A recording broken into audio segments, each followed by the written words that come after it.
The Ace Man's spending the summer solstice in the hottest place in the nation, Las Vegas, Nevada. Thursday night, Friday night, and Saturday night at Jimmy Kimmel's Comedy Club. 2 shows Thursday, 2 shows Friday, 2 shows Saturday. Lots of tickets, and they ain't gonna sell themselves. So get yours now at adamcarolla.com. And now, hips or lips? Adam Carolla. Yeah, get it on. Got to get on the church. We got to bring it on. All right. Chris, Dave, good to see you guys. Hey, Adam. Great to be with you. Yeah. Thanks for your service. It's a good subject to jump into because I've dabbled with it a little bit, know something about it, seen some of the shows. After Escobar, that's the book, and it is coming out in just a few short days, weeks. Close, 24th, June 24th. And so you guys worked that circuit for a long time. So first off, you guys heard of the Whittington brothers? No.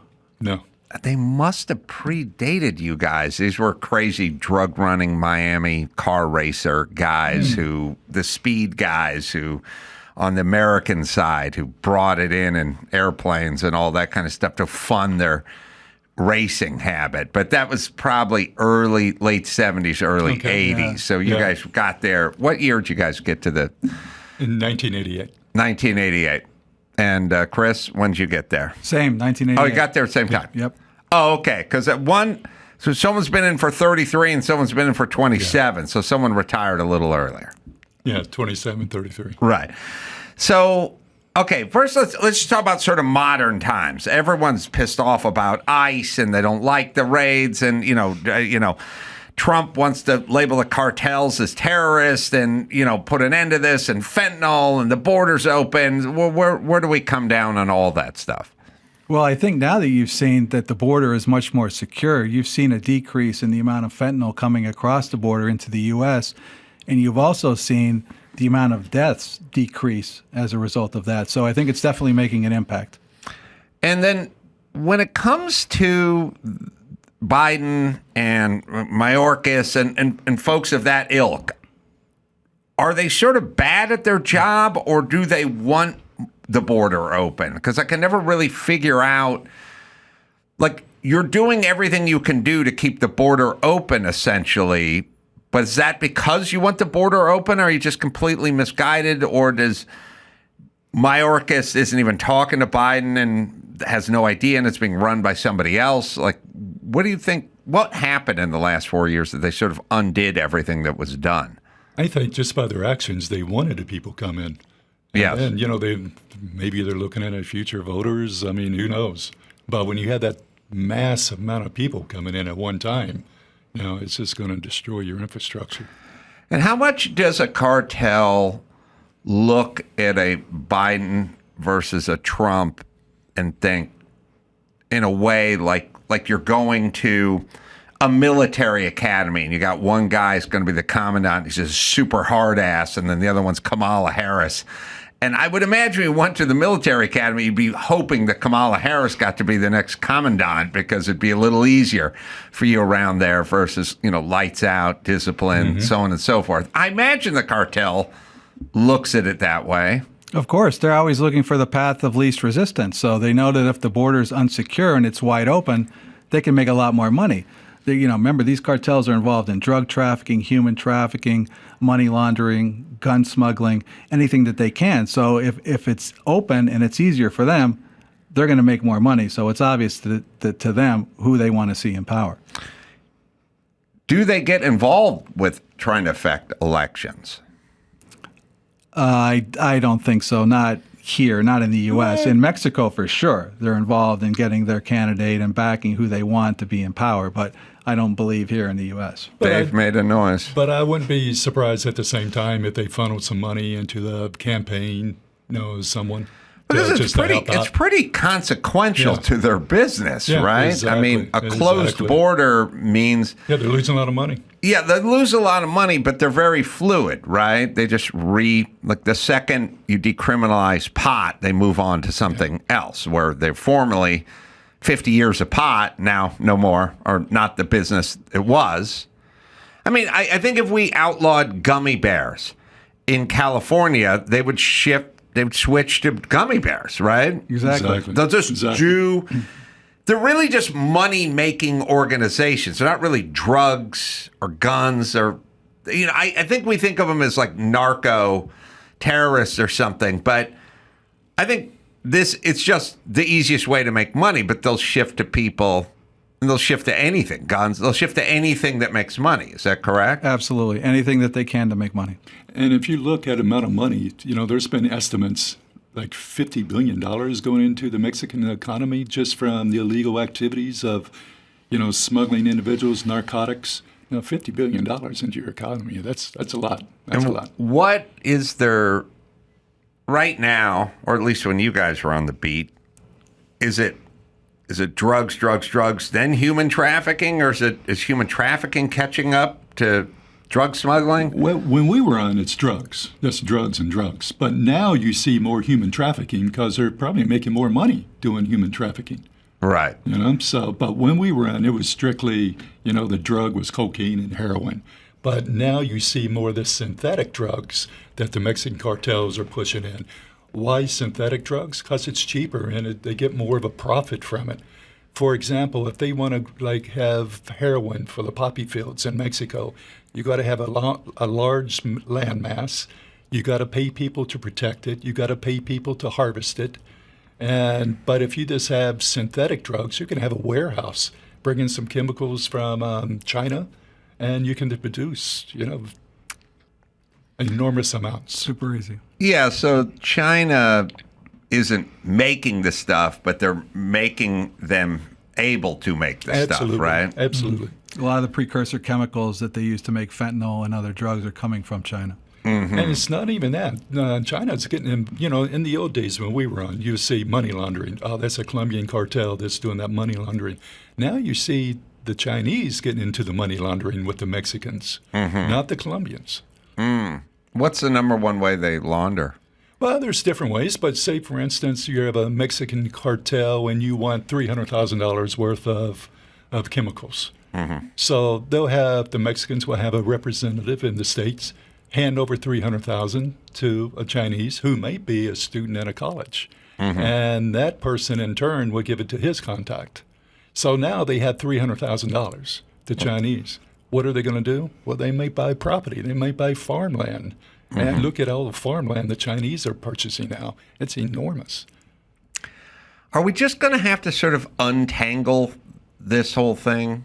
I mean, sort of business as usual was just sort of an open border and look the other way. And before you know it, it can't do that. But I mean, Mexico is so steeped in this that in order to undo it, you're going to have to break so many bones that maybe the doctor says, just walk with a limp. At least you can get along. You know what I mean? Versus major surgery. Like, Mexico is so far down the road that I don't even know how you undo what has been done, what is metastasized over the last, over decades, right? We are not as far down that road, but we're it's still a road, and you just keep sort of going. You have, LA's a sanctuary city, and you sort of look the other way at all the street vendors, and you stop, enforcing the laws against it. And before you know it, we are down that road. Yeah. I mean, we did it with homelessness. Like, at a certain point, we're going to need, a skip loader and bulldozers to stack up all the homeless people and get them off the fucking street. Like, when there's a few guys running around, you can kind of police it, but you look the other way for a few decades, and now you have to live with it. You know what I mean? Like, you live in Los Angeles, you live with homeless, you live in Mexico, look, you live with cartels. And then you go, well, just don't agitate, walk to the other side of the street, try not to engage them, you'll probably be okay. And then you start making deals with the devil, essentially. That's what happens when you let something metastasize. But I think the Trump administration is making some good inroads, and one is called OFAC. That's the Office of Foreign Asset Control. So pretty much, they will put a company on OFAC if it's dealing directly with the cartel. Now it's illegal to deal with that cartel. So at that company, whatever it may be, maybe it's laundering some money, now it's going to be penalized.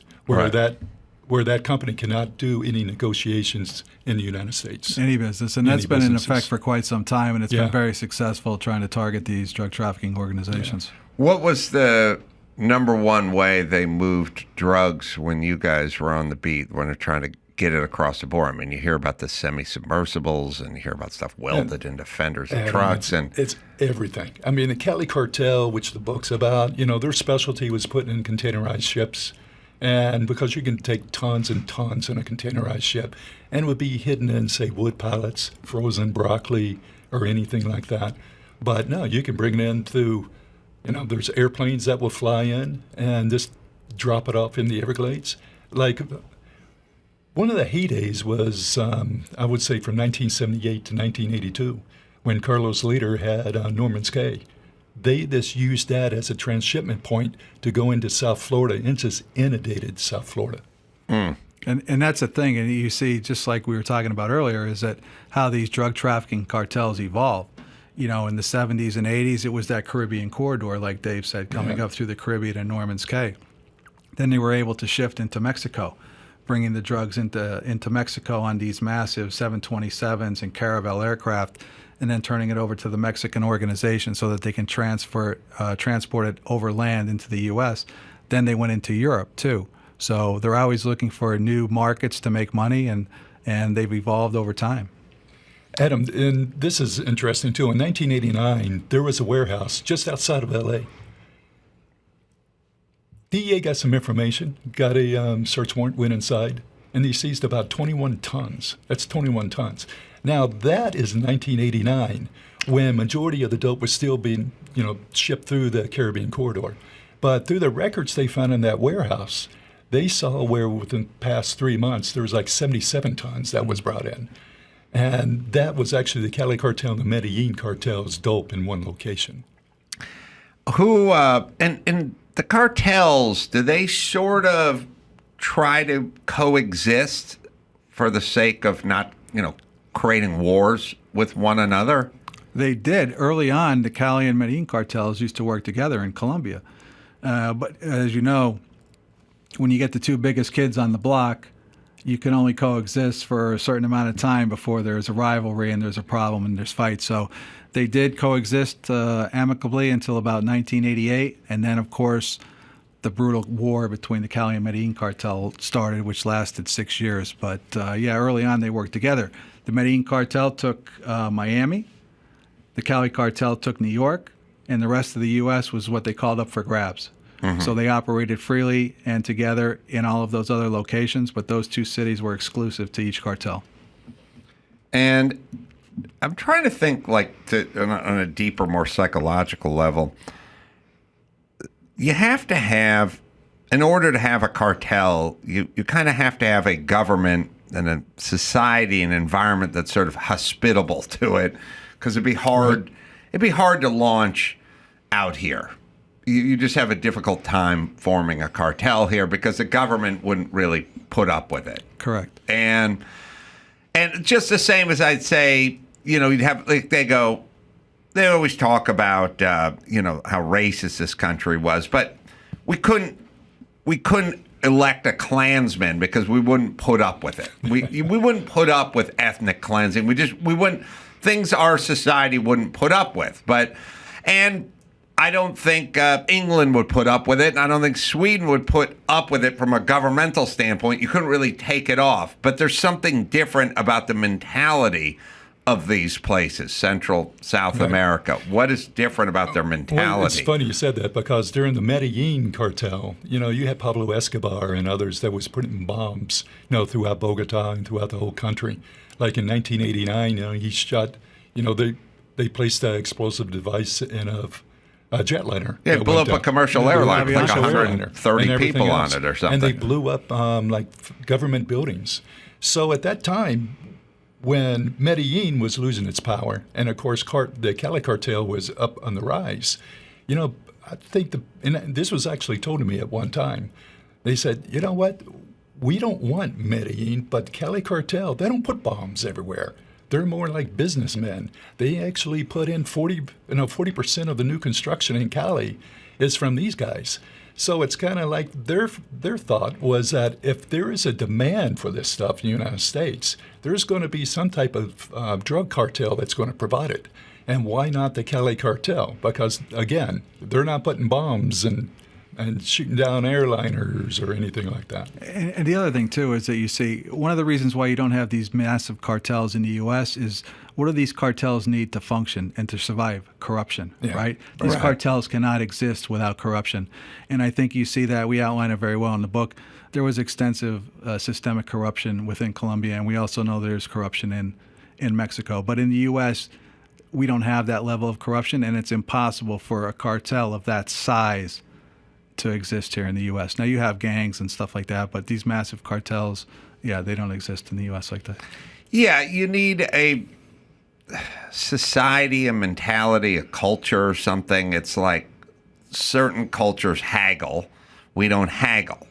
But they look at us as fools for not haggling, and we look at them as being beneath us. So that's not how our culture works, But certain cultures are just open to different forms of business and corruption in some reason. And I don't know what creates it, but in certain parts of the world, that's a way of doing business. I guess Russia's probably that way, too. Well, it's a way of life in some countries. Corruption is accepted to a certain degree. Yeah, we're evolved that way, I suppose. Well, there's corruption here, but we do it more delicate. Well, what we do is we get some folks and they give something a euphemistic name like Green World Now, and then they vote for somebody, and then they break them off a bunch of money, and they're a non-government whatever, and the next $50 million is gone, and there's nothing to show for it, but everyone's friendly. And they had a nice name, and the lady seemed nice. USAID. That's how we roll over here. So the airliner, the Pablo Escobar airliner thing, as I recall, commercial flight, he put someone on the flight with an explosive bomb to take out someone who was running for office, not even in office, I don't think. Was that the story? So this was back in 1989 after the government of Colombia declared war against Pablo Escobar and the Medellin cartel. And Escobar thought that there would be a political candidate on the airliner, and they put a bomb on the plane, and it killed over 100 people. He wasn't even on the plane. No, he canceled, changed his flight at the last minute, coincidentally. So, blew up the flight, killed 100 people, and killed 3 on the ground. And Escobar, I think, told a friend or a lieutenant, here, take this suitcase, go on this flight, bring it over there. Like, I don't think the guy who blew it up knew what he was doing.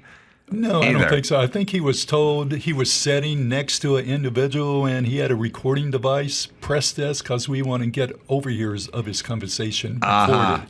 So the guy didn't know. He pressed it and click. So Escobar was the kind of guy that would take out over 100 civilians without thinking about it. To get one guy who wasn't even elected or wasn't even in office on the off chance the guy was going to end up in a position that could have affected him. And if you look back in history, too, during that 1989 war with the government, they assassinated Luis Carlos Galán, who would have probably been the next president of Colombia. They blew up the DAS building, the Department of Administrative Security, which was the equivalent of the FBI. It killed well over 50 people and wounded 2,200. They also assassinated back in 1984 the Minister of Justice, Rodrigo Lara. So the Medellin cartel and Pablo Escobar was no stranger to acts of violence and terrorism against the government. Yeah, but the Medellin and Cali, they operated differently, where you would say Medellin cartel, they invented the word narco-terrorism, to put fear in the people. But as far as cartel, they invented the word narco-democracy because, you get more from honey than you do a stick. You can just bribe people. They were bribing people from, the foot soldier, the foot cop in Cali, in the streets of Cali, all the way up to the president's administration. And they would build soccer fields and stuff like that, right? No, they owned the soccer team. They owned the Cali soccer team. Yeah, so did Pablo. He owned one in Medellin as well. Yeah. So at the end, Pablo ended up shooting it out, right? Right. taking it on the run, on the roof of a building, trying to think. How did it, I mean, was that mostly American sort of muscle and power that put an end to that? No, it was actually the Colombian search block. So back in the day, the Colombian government, after the war was declared with the Medellin cartel, they formed what they called the search block. And the search block were the special operators in Medellin that consisted of about 600, well-armed, specially trained troops. And their job was to go after the biggest and the baddest narcos at that time. Well, obviously, Pablo Escobar was one of them. And after Pablo had walked out of his, lavish, self-made prison, the hunt was on for him, and the search block finally tracked him down to a neighborhood in Medellin and got in a shootout with him on top of the rooftop, which you see very well portrayed in Narcos. And he was killed in December of 1993. So who are the biggest players in cartel-wise now? Is it gone all, not all, but has it shifted to Mexico, or are they still going strong in Central? Yeah, Mexico basically has the biggest cartels now. They're, several of them were just designated as foreign terrorist organizations as well. So you have the biggest cartels now operating in Mexico. And I know there's a lot of controversy about designating them as terrorist organizations. It seems like they would fit the bill for that, but I don't know what you guys think. I think, no, that might be a good idea, but it would be kind of tough if you want to take any type of military action because no one's wearing a uniform. How are you going to tell the difference between who is who? No, right. And then you never know what, the Mexican cartel, they might just go up and, shoot a bunch of civilians and claim the Americans did it. Right. So we have to be extremely careful. What do you think of Scheinbaum? Is that the name of the... Claudia Scheinbaum, Yeah. Where's she at? I mean, she seems pretty progressive, so she seems horrible, but I don't know. I don't know where she came from or what her... I mean, look, I think it's easy to say that, if somebody said, take the silver, take the lead, I'll take the lead, I'll fight these cartels. Real easy, and then you're dead. Yeah, you know exactly. what I mean? So there has to be a sort of nuance to whatever with everything. That's right. So I don't know what her relationship is with the cartels or that world. Well, we're going to see. She's very new in office. She's only been there a few months, so we're going to have to wait and see exactly how that's going to play out. But, initial indications suggest that she's willing to work with the U.S. on the matter, so we'll have to wait and see. And so Trump seems very invested in this, and I think a lot of it is the population and the open border, but I think a lot of it's the fentanyl that he was seems to be animated by. And I imagine we could cook up fentanyl here in the United States, but we'd probably shut those labs down if they tried to do it on any kind of scale, right? Well, the problem in doing this with the drug trade, if you affect one area, they're just going to flow into another area. So if you go after them, you have to cut the head off the snake. No, you're right. Fentanyl, that is the number one drug crisis right now. Out of 1 kilogram of fentanyl, you can have 500,000 deaths. So, you have that one little pack when you go to the restaurant of the sugar. That's 1 gram. That's 1 gram. That's 1 gram. That will kill 500 people. Really? Yeah, 500 people that will kill. It's and then there's China.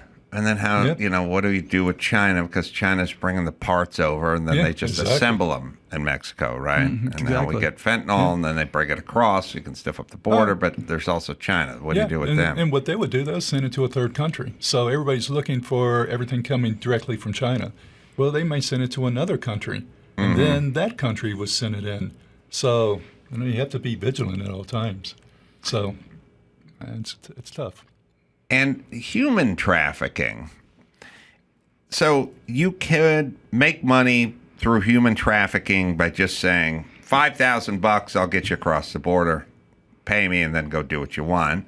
And then there's another part where you go, $5,000, you don't have it, but go over there and work it off. And now it's sort of indentured servitude, slavery over there. And then there's another one where you go, oh, you're a pretty young girl. We'll bring you over there, and then we'll get you into the sex trade. Right. So is it all the above? Is there a fourth one I'm missing? Well, those are the three main ones for sure, and you see that happening every day. And how does it work once they're here? Would they get a job at a chicken processing plant or something? Like, where are they working this tab off? I mean, I get the prostitution part. How would one get a construction job and like work it off? Like, how does it work? Maybe it's working inside the drug trade. You know, being a mule, taking drugs somewhere, or selling the drugs. I don't know. I mean, that's... So we have a lot of unaccounted for folks over here that have come over recently. And now Trump wants to fire up ICE and go round these people up. And, of course, the sanctuary cities are fighting back against that. It seemed to me to make sense to go after the criminals. Now, I mean, everyone's a criminal because you're here illegally, but then there's also different sort of strains of criminality, you know. But start with the big and work down to whatever the small version of that is. That makes sense to you guys? Yeah, absolutely. I mean, we have limited resources in law enforcement, so I think you have to always have a targeted approach and a plan as to what you're doing. And if that is your plan, that's the best way to go about it. Go after the biggest and the baddest people first to try to get them out of there and use your resources wisely. I'm always kind of confused when people say, "Oh, these are paid protesters," and I hear it all the time. And maybe I'm naive. I'm like, really? There's a syndicate of people that get paid to show up and do stuff, and then who's paying them, and then what's in it for them? It sounds very bizarre to me. But do you guys know anything about that? Have you seen some of the protests that have been out here over the weekend? I've just been watching on the news, but that's a very good point, and they all come from different areas, different states. So these guys are professional protesters, and then they come in with bricks. Who's paying for those bricks? And who's paying for all the signs? Well, I mean, there is stuff where they're showing them get dropped off and get face shields out of a truck and stuff like that. That's crazy. I mean, but they're very well organized too, as well. You see on these chat rooms and these message boards where they're posting things. You know, be here at a certain place at a certain time, and we're going to do the following, blah blah blah. And you know, they are equipped with the same signs. They're the same pamphlets, the same, face masks and stuff. So there's obviously some organization to it, and somewhere somebody is paying for that. What's a good hairy story where you had to go in, or you're undercover, guns pulled, shots fired? Some situations that were sticky that might be in the book. Do the Canefield. Well, I would say one, because this book is about our viewpoint on taking down the Cali cartel. And the reason why we wrote this book is not only highlight the work of the DEA agents and the CIA, but also to give praise to the Colombian security forces, the Colombian National Police, the military, because they were the main force. And even to this day, they have thousands of people still dying for this. But, they stand up for the cause. But there's a bunch of little scary, hairy moments, but one that stands out is the Canefield. So Chris and I, we recruited an informant, and we started debriefing him. He was actually the head of security for Miguel Rodriguez-Abuela.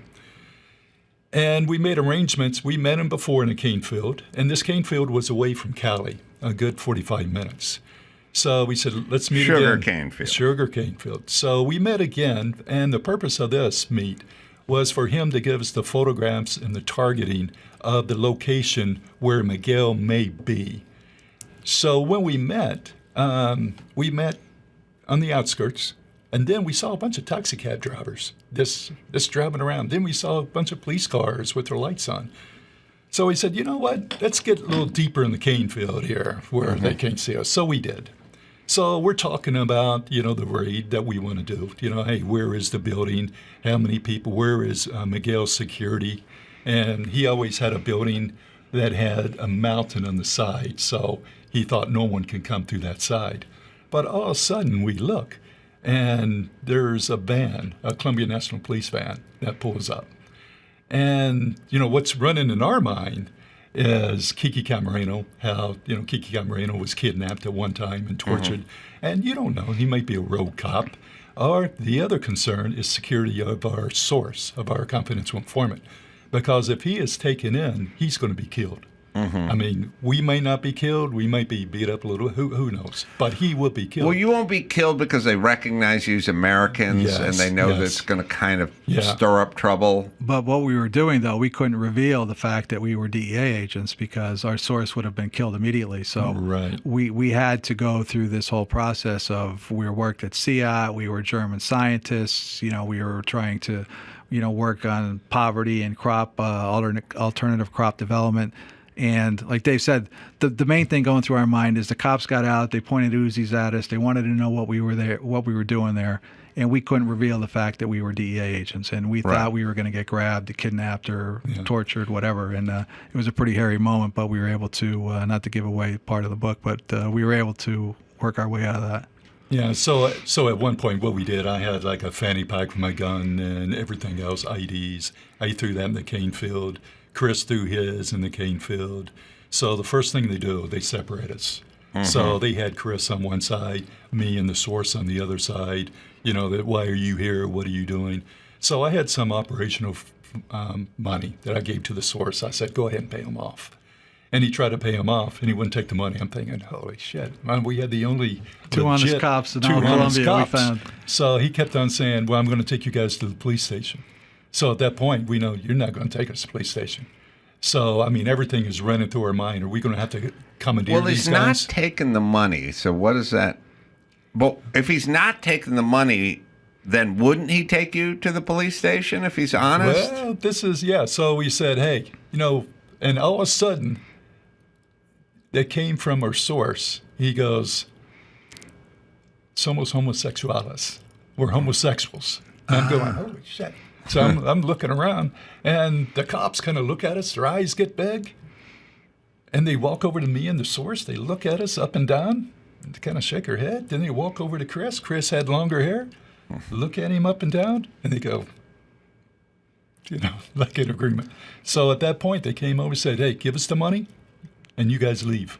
That's how we were able to get out of that So situation. they thought it was like three gay dudes going to the cornfield to have some sex, or cane field? Yeah. Because these sugar cane fields were in the middle of nowhere. We were, Yeah. a good 45 minutes to an hour outside of Cali. We were basically in the middle of nowhere, and it was, they wanted to know what we were doing there. So I asked the source, I said, how the hell you come up with that? That's great. He goes, look at Chris's hair. I knew it would work. What happened to that source? Do you keep track of them? Do they retire? Do they get killed? Like, how's it? He's living in the States under a different name now. he's still in witness protection. Oh, okay. Yeah. And are you allowed to, send him a Christmas card? Or it's No. got to be, you don't know where he is. We don't You're know not where allowed he to is. know where he is. We don't know what name he uses. Nothing like that. So, Well, we can send it to the marshals, and the marshals will send it to him. Oh, okay. Yeah, So they the pro- marshals They know. provide that service, yeah. And he's just in any state somewhere here. could be anywhere. Yep. God. Could be your next door neighbor. Is there a lot of that? There must be. Yeah, there's quite a bit of it. Yeah. Oh, O'Reilly Auto Parts. Yeah, it's the softer side of the Ace Man. Well, they're good, and they're in the business of keeping your car on the road. O'Reilly Auto Parts offers friendly, helpful service and the parts knowledge you need for all your maintenance and repairs. Always used O'Reilly. Just drove past the old one up on Foothill I used to go to all the time. Just did that yesterday, actually. That's out and about. So, whether you're a car aficionado or an auto novice, you'll find the employees at O'Reilly Auto Parts are knowledgeable, helpful, and best of all, they are friendly. So, what do? Well, you stop by on O'Reilly Auto Parts. You do it today. Or you visit us at O'ReillyAuto.com/Adam. That's O'ReillyAuto.com/Adam. Homes.com. Some might say Homes.com is the best home shopping site. It may be Homes.com's super comprehensive and transparent agent directory. Or maybe it's that Homes.com is the only site that always directly connects you with the listing agent who knows the home the best. Perhaps it's because Homes.com has the most in-depth neighborhood content of any home shopping site that's extensively researched to highlight the personality of each neighborhood. Homes.com goes above and beyond to bring home shoppers the in-depth info they need to find the right home. Homes.com. I always look at Homes.com because I'm kind of a geek with the real estate, and they're the best. Homes.com. We've done your homework. I mean, if you got some retired guy and he's Colombian and he says he used to make shoes or something and he's next door, I mean, this may be that dude, right? You never know. Exactly right. And so how does one attract a source? Like, how do you turn a guy like that out? How do you even find out? Is he initially part of the police, or is he initially part of the cartel? Like, how do you recruit a source like that? Well, there's various ways that you can do that. Some of the ways is that after someone is arrested, they'll cooperate with law enforcement and the U.S. government to try to get their charges reduced, right? So if they're arrested for a serious crime and they're looking at 20 years, if they cooperate, they might be able to get their sentence reduced. There's other people who are just pure mercenaries. They do it for the money. And in this instance, and there's other people that they just want to get out of the cartel. They want to get out of whatever criminal organization that they're working for, or they know that they're going to be killed. We have several assets that we recruited that were targeted by the cartel for execution, and their only way out was to come and work for law enforcement because we can get them out of the country, we can get them into witness security programs and stuff like that. So there's a variety of different ways that we would go about recruiting sources. Some of them is just identifying someone who's important, approaching them, and seeing if they would cooperate with us. So when you're living in the town you're working in, right? I mean, and you're in a hotel, or where are you renting a house? Like, how does it work? Well, initially we're embedded with the police and the military. So we're staying at the police base and the military base. But the police, every one of them, though, they had the Cali cartel spies. So one of the liaisons that was with us, we found out later, he was one of the main Cali cartel spies. And then later we started working out of our own safe house. They say safe house, just an apartment. It's not safe. So at that point, but we had to be very careful because when we drove, say, from the police base going to our safe house, we were always followed. We were followed by the Cali cartel. Not that they wanted to do any harm to us. They wanted to see who we were going to be meeting. And then they would go after those individuals. Right. So to really go after this, we started working with what's called special units, vetted teams, because you couldn't work with the police base due to the corruption. So like Chris and I and some others, Jerry Salome, we would develop leads. And once we got a package, we would bring in those specialized police and military units. And we would just use the military and the police units that were in Cali just for the peripheral for security. So was it, understood what you guys were doing there, that you weren't German scientists who were working on crop yields, but they know that you're sort of untouchable because you are American and they can't risk starting a war with us? That's part of the problem. That was part of the issue. But first of all, when we were operating in Cali, there was zero American presence. There were no Americans living in Cali. And any time that anybody saw me or Dave, we were immediately associated as either DEA or CIA operatives. Right. So a lot of the times, the infiltration into the search block units was so bad, we had to move out and get our own safe houses. And during that time, we had to operate almost exclusively at night. Because, look at Dave. Dave's 6'3". I'm a good 6'2.5". There's no hiding us in Cali, right? There's no camouflaging us anywhere. So we had to work at night and do a lot of our covert stuff at night just so that we wouldn't be seen. What was it like just in general walking around as tall, blonde, light Americans? Like, I'm just going to go in for a beer. No, we didn't do that. You had to keep a very low profile. So we didn't even go to the restaurants. Last place we went to, like a bar or a disco, that's just going to cause problems. Because we had what was referred to as the Cali KGB. And what was that? They had, say, 4,000 up to 5,000 taxi cab drivers. Every taxi cab driver had a telephone number. If he saw a gringo like us, he would pick up the phone and call. Now they had people working in the hotels. And if you went in, and that was the problem we had some previous agents who were native Spanish speakers, more dark complected and fit in, but they were going to the hotels. They had to rent a car. That's where they got them. That's where they got them right there. Well, what's got them mean? You mean made them? That's where they were made. So for us, took a photograph of them. Yeah, took a photograph of them. So from that point, we were either embedded with the military or the police, or we were working out of safe houses. And we didn't go around driving around where we can be seen. Like you said, we only operated at night. Are these guys ultimately like super motivated and accomplished business people who are like a James Bond villain where the guy's a genius, but he's using it for evil? I mean, it seems. I mean, I find that the cartels and crime in general are sort of the most pragmatic people in the world, like criminals. Like I would tell people all the time, I'd go, you don't have to make your house into Fort Knox. Just do enough to it where they walk to the next house. Like the path of least resistance.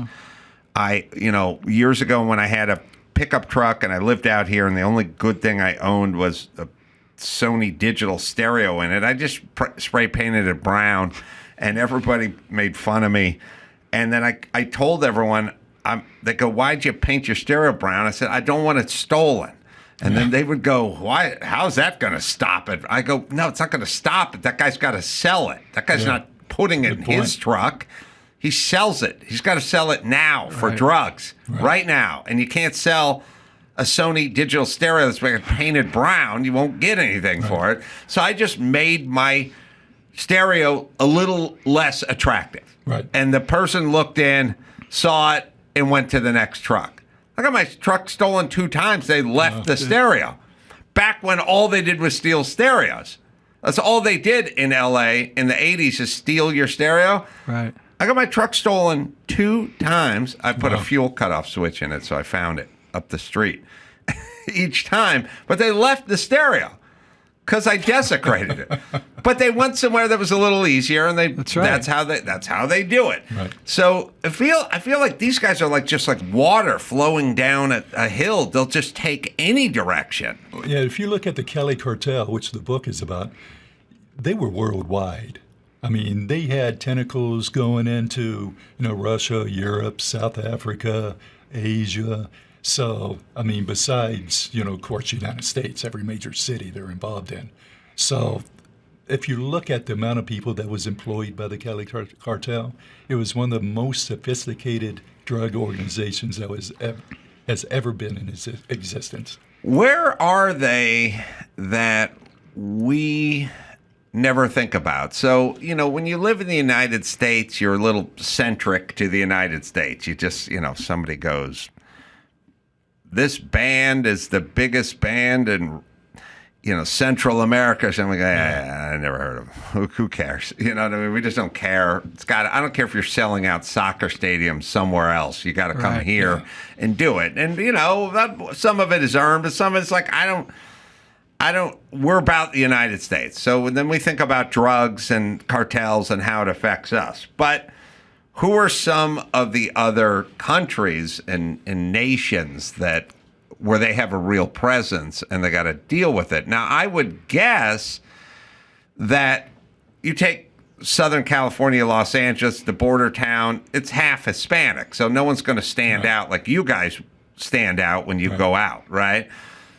But there's a version of that in China and Russia where you would stand out if you were of Latin descent. I don't know if you could stroll through China and do what you wanted. So you would have to recruit Chinese to work there.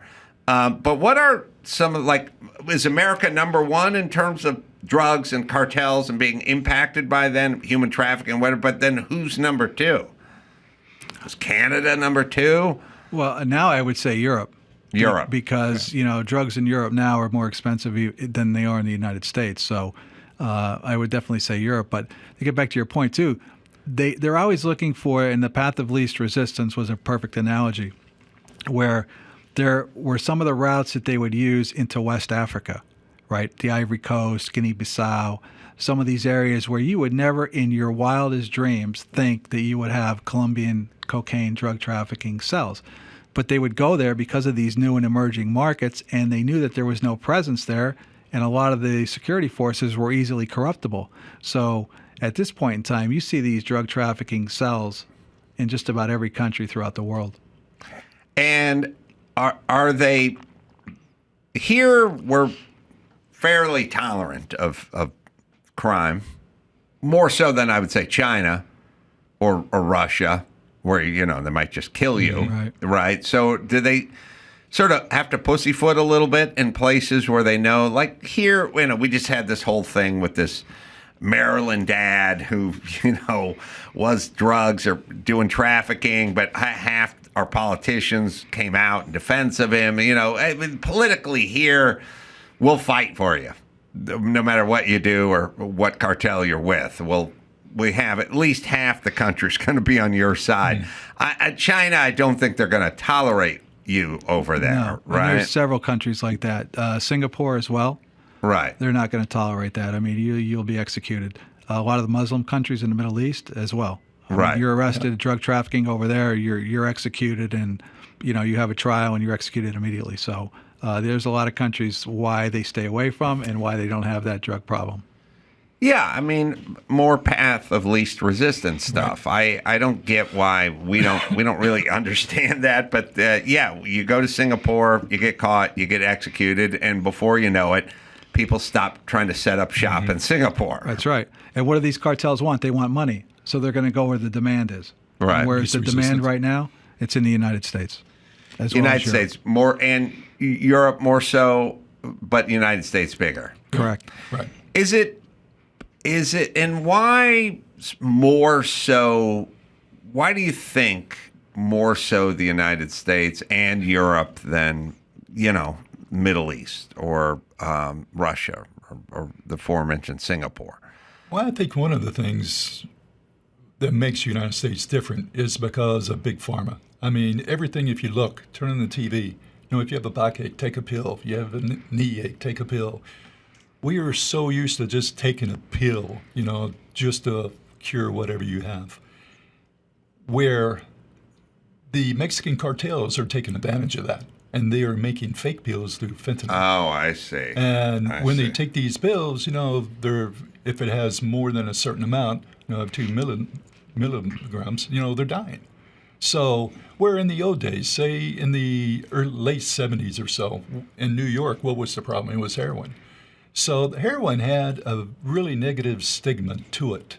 And if you wanted to go buy heroin, you really had to drive into the bad parts of the town. People were injecting in their veins. But what do they do now? They can get on a social platform and order it, and it will come right to their house. And they take it in pill form where, you don't have that negative stigma like you did with heroin in the old days. Yeah, well, we've miscalculated a few things as it pertains to drugs, which is we sort of went, look, if you want drugs, you're going to find drugs. We can't stop you. That's right.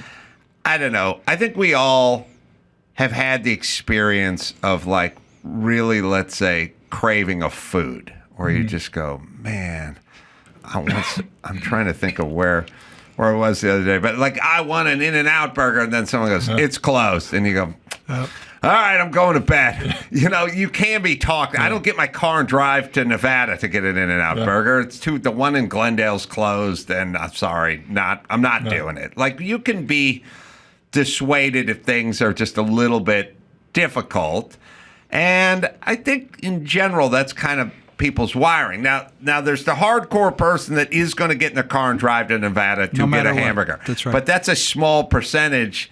Most folks won't. And we had this sort of thing that the drugs weren't the problem and the availability wasn't the problem. It's that we needed to talk people out of wanting to do it. But all these experimental San Francisco clean needle exchange, safe zones to shoot up and stuff, it turns into a shit show in 10 minutes, right? Absolutely. And it's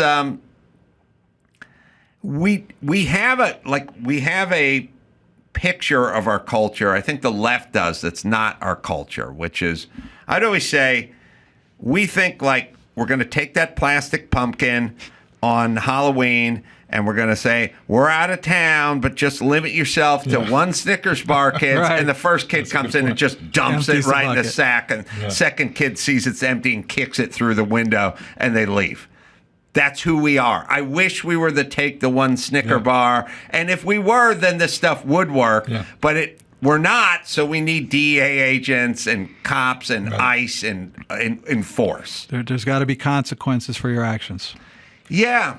And I think we're starting to learn that. I don't know where we're at in terms of behavior, but people will sort of do what they can get away with. That's right. And that's a weird and sad. It's a sad state, but that's where we're at.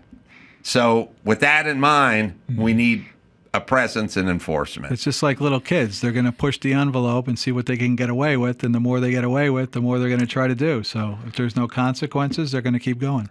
Yeah, well, California has a big problem with the homeless because we've made it hospitable here. So people who are in different states where it's not hospitable go, well, we're going to go where the getting's good, which is here, and thus we'll have more homeless, and that's the way human nature works. Yeah, but you're right. I think we need more education, because if there's a demand, we need education, and don't go after the high schoolers or middle school kids.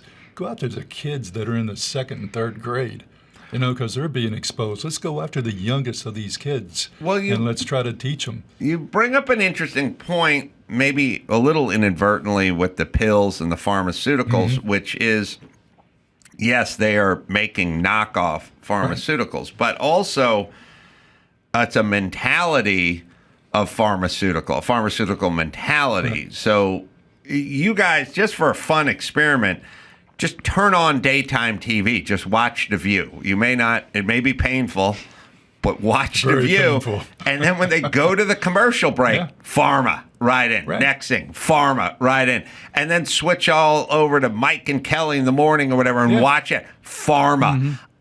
I mean, I don't, what's weird is I don't watch daytime TV because I get up and I have a job. And it's mindless anyway. But if you do go out on the road and you travel a lot and you do a lot of shows, which I do, you find yourself waking up on a Friday and turning on the TV in the hotel room because you're not getting up, having to go to work, so on and so forth. And you watch these shows you would never watch, and the one theme they have is pharma. That's all this. So now people are sort of the mindset of, I need to take a pill to fix something or alter something or cure something, And, when we were kids, it was, rub some dirt on it, go outside, whatever. Just sort of shake it off. Right, walk it off. I was telling somebody the other day that when I blew my knee out when I was about 19 or 20, I got limped back to my apartment. I sat down. There wasn't a Tylenol or an aspirin in the apartment. I needed knee surgery and just sort of rode it out. I was like, it's going to be a tough night because there's nothing. Yeah. And Adam, all that kind of changed in 1985. In 1985, it was now legal for Big Pharma to actually go out to the citizens on the street. And before, they didn't have all these commercials. But starting in 1985, that's when they were, it was legal to have commercials focusing on the citizens. Oh, we need that one where they're playing softball, just because we got to hear it again. Yeah. The side effects are now 5/8 of the commercials, potential side effects. But so Jardians. So what it is I didn't have a mindset of I need to take something to change something or to fix something or to cure something. My thing was like, it's going to be a shitty night. Yeah. You'll wake up. You'll be fine. Go get a suck off the hose, and you'll be fine. Okay, so now you have a alter, and in general, we're getting a little philosophical, but I'm saying a need to alter, which is that. Who drank a cup of coffee when you're 15? When I was growing up, no, you didn't. Yeah. That kids didn't drink coffee. That old people drank. Stunt your growth. Yeah, I mean, you would never have a coffee. Why would you? energy drinks, all the stuff that's infused with this and infused with that. And here's how it makes you feel. And it's a kind of, and we're all guilty of it. You go, like, I need a cup of coffee so I can get going here. I'm getting tired. So it's a general alteration. And if you open yourself up to alteration, then it's alteration all the time, because eventually it's going to be Saturday night and it's time to really get altered. So the pharma and the sort of mentality, whereas I would guess maybe like the Japanese culture, which probably didn't have that energy drinks and coffee and ups and downs and now this to mellow out, like we're taking ourselves and we're just altering ourselves all day, essentially. Exactly. And then like you said, you turn on the TV and you just see where, well, whatever your ailment is, take a pill. I'm going to play this great commercial because of the elements. And it's a musical too, which I always have enjoy. type 2 diabetes, but I manage it well. It's a little pill with a big story to tell. I take once daily, Jardians, at each day start. As time went on, it was easy to see I'm lowering my A1C. And for adults with type 2 diabetes and known heart disease, Jardians can lower the risk of cardiovascular death too. Serious side effects include increased ketones in blood or urine, which can be fatal. Stop Jardians and call your doctor right away if you have nausea, vomiting, stomach pain, tiredness, trouble breathing, or increased ketones. Jardians may cause dehydration that can suddenly worsen kidney function and make you feel dizzy, lightheaded, or weak upon standing. Genital yeast infections in men and women, urinary tract infections, low blood sugar, or a rare life-threatening bacterial infection between and around the anus and genitals can occur. Call your doctor right away if you have fever or feel weak or tired and pain, tenderness, swelling, or redness in the genital area. Don't use if allergic to Jardians. Stop use if you have a serious allergic reaction. Call your doctor if you have rash, swelling, difficulty breathing, or swallowing. You may have increased risk for lower limb loss. Call your doctor right away if you have new pain or tenderness, sores, ulcers, or infection in your legs or feet. Jardians All right. First off, God bless lawyers. When these pharmaceutical commercials first hit in the 80s, it was probably just talk to your doctor. Yeah, exactly. Now back to our commercial. Then every year they added a new one. I always say it's like the sign at the beach, and what you can't do, they never take one off. They just add a new thing that you cannot do on the beach. This is incredible how long that was. But look at all the side effects. But look how happy everybody looks in the commercials, right? Oh, yeah. They're all singing, they're smiling, they're dancing. But, but what happens when you go to your general practitioner? And like I just went to one, and my triglycerides were a little high. They didn't say, hey, what's your diet? Do you work out? What do you do? They said, we got to put you on a statin. Yeah. I'm not going on a statin. So what I did, you just exercise, you walk, you eat less, you lose weight, triglycerides went down. Oh, yeah. So, listen, everything, I mean, you're a certified nutritionist, a workout expert, and a pharmacy, and it's all in your head. Yeah. Just hike, listen to classical music, drink water, don't eat processed shit, get some exercise, have a laugh, have a friend, have a dog, roll around the dirt a little bit, don't be a hypochondriac, you're fine. Yeah. You're fine. But it's no business for them. But again, we go back to the path of least resistance, right? Who wants to work out? Who wants to watch what they eat? It's so much easier to be able to get some pill and take it and have your problem solved, and that's what we've evolved into. Yeah, and they've got it, and that's their business, and it's the doctor's business too. And now we've sort of created this thing, money, which essentially the cartels all. I mean, look, if you said they're the cartels. Look, you're not going to have to assassinate any dignitaries, and you're not going to have to bribe any cops, and you don't have to take little kids and put them into prostitution, but we'll still give you the same money. They'd go, okay, exactly. That's fine. I'll just take the money. They're just willing to do stuff that other people aren't willing to do. But if you just said, we'll give you the money minus all the death and corruption and ODing, they'd probably enjoy that, right? They'd say, fine. And that's basically where we're at, the money. Yeah. And they'll just look, you can pay a celebrity to endorse something that they don't use or take or ingest or whatever for the money. So the person understands that, well, maybe I'm being a little disingenuous. I don't use this product, but I'll talk about it because you'll get me paid. And we don't look at them as evil, but they're doing something they wouldn't do for free. Right. And then at the top of the chain, you got drug cartels and blowing up airplanes. It's just money. We just stop at a certain point. Right. Yeah, I think statins is one of the biggest money makers, that the big pharmacy has. But, one of my fears, too, is that with these fraudulent pills, the fake pills, because with the kids in school, they want to make better grades or they can, advance. A lot of them are taking the ADHD medicine. Exactly. Where, Adderall. man, a lot of these, the Adderall and everything else, you're not taking Adderall, you're taking fentanyl. Well, So you're going to have a lot of these kids dying thinking they're taking Adderall. Well, that's the other so thing, too. It's like you're trying out for an Olympic sport and everyone else is juicing. Yeah. You feel like they have an edge and you want to get that edge, too. And now we're getting back to that. I mean, that's essentially Ozempic. Women look at other women that are on Ozempic and go, that bitch is juicing. And I'm up here struggling. Why she get the easy route? Right. Ozempic is basically testosterone for women, and that's your competition, and they have an unfair advantage because they're juicing, and so now I'm going to do it, and in a weird way, it's kind of hard to talk them out of it because in a sense, if that's your competition, That's right. and you're struggling and they're looking good, maybe the joke's on you. All right. An interesting note to go out on. The book name, after Escobar, taking down the notorious Cali Godfathers and the biggest drug cartel in history. It's going to be out June 24th.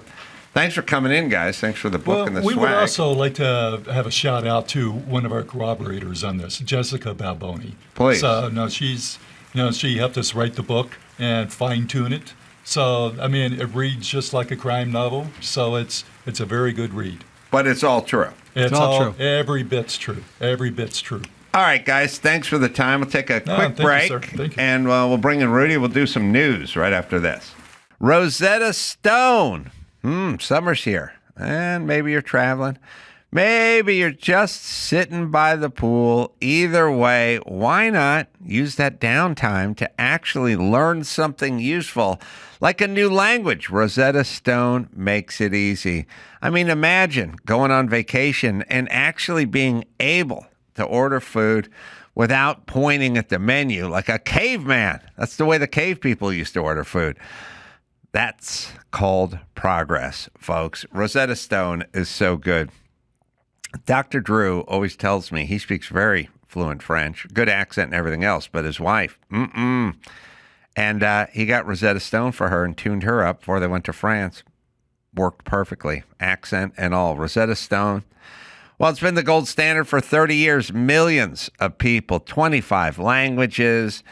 The true accent, by the way, it's technology that actually helps you sound less like a tourist and more like you know what you're doing.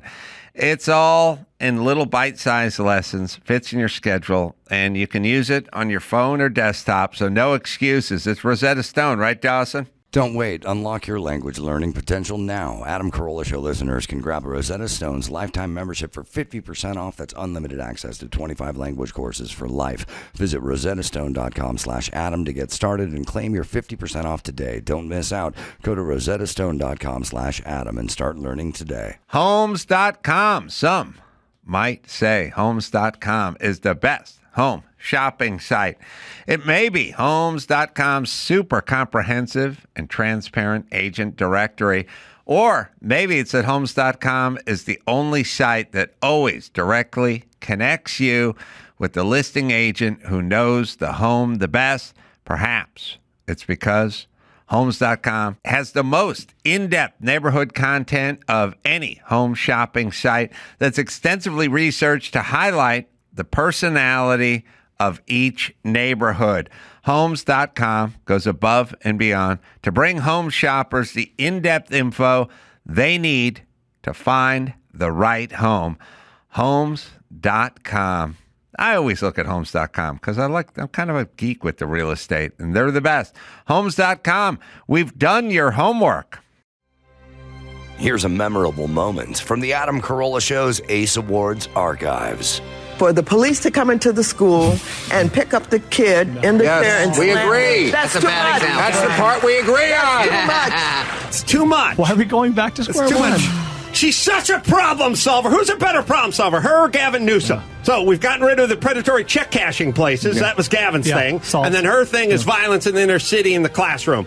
Problem solved? We're cleaning up today. Yes. This is what politicians do! Yeah. Nothing!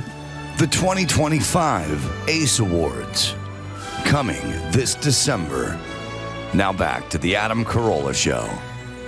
Was that Maxine Waters? That was Maxine Waters from 2015. You do understand that, like, a lot of our politicians are over 85 and unstable mentally and just walk around going, I don't know what's happening with things, but I'm not like weird and angry and volatile and half dead. Yeah. And just making policy. Yeah. You know what's funny is how old is that Gavin Newsom interview? It's got to be 12 years old now, something like that. You know, it's funny because every time I go out and people, they hear about that we're chummy together, they always go, did you ever listen to his interview with Gavin Newsom? And I'm like, yeah, it's iconic. It lives in the annals of history as one of the best ever. I find myself thinking about it all the time. And then I also, and not about the interview per se, but I sort of find myself thinking about stuff. Like, I think about the same thoughts. It seems a little Asperger-y and it's like obsessive or something, but I'm sort of vexed in things in life. Like somebody tweeted me, I don't know, Andrew over there was telling me about the whatever region in Philadelphia, and it's just homeless drug addicts, just sort of in a catatonic state, like sort of your zombie mic, style. Yeah, turn your mic down a little. There You go. There you go. Dawson loves it. Okay. I don't know what it is that puts you into that state where you sort of lean over and put your forehead on your knees and then just sort of freeze that way for extended periods of time. It's Kensington, Philadelphia that I was looking at. And it's people just handing out syringes and bent over and either dead or almost dead on the ground, and people in that weird thing where you bend over. It's essentially you try to touch your toes, but your knees bend a little and you just freeze out. Mm-hmm. And everyone's just passed out like a zombie. I mean, in the street, on the ground, head. I mean, it's really as sad as human existence gets. That looks like the worst yoga class ever. Right. Yes. Yeah. And it's just junkie after junkie after junkie passed out on the ground and in some weird state where they're unable to function, and they're shooting each other in the back. I don't know. It's gross. It's sort of humanity sort of flopped out everywhere.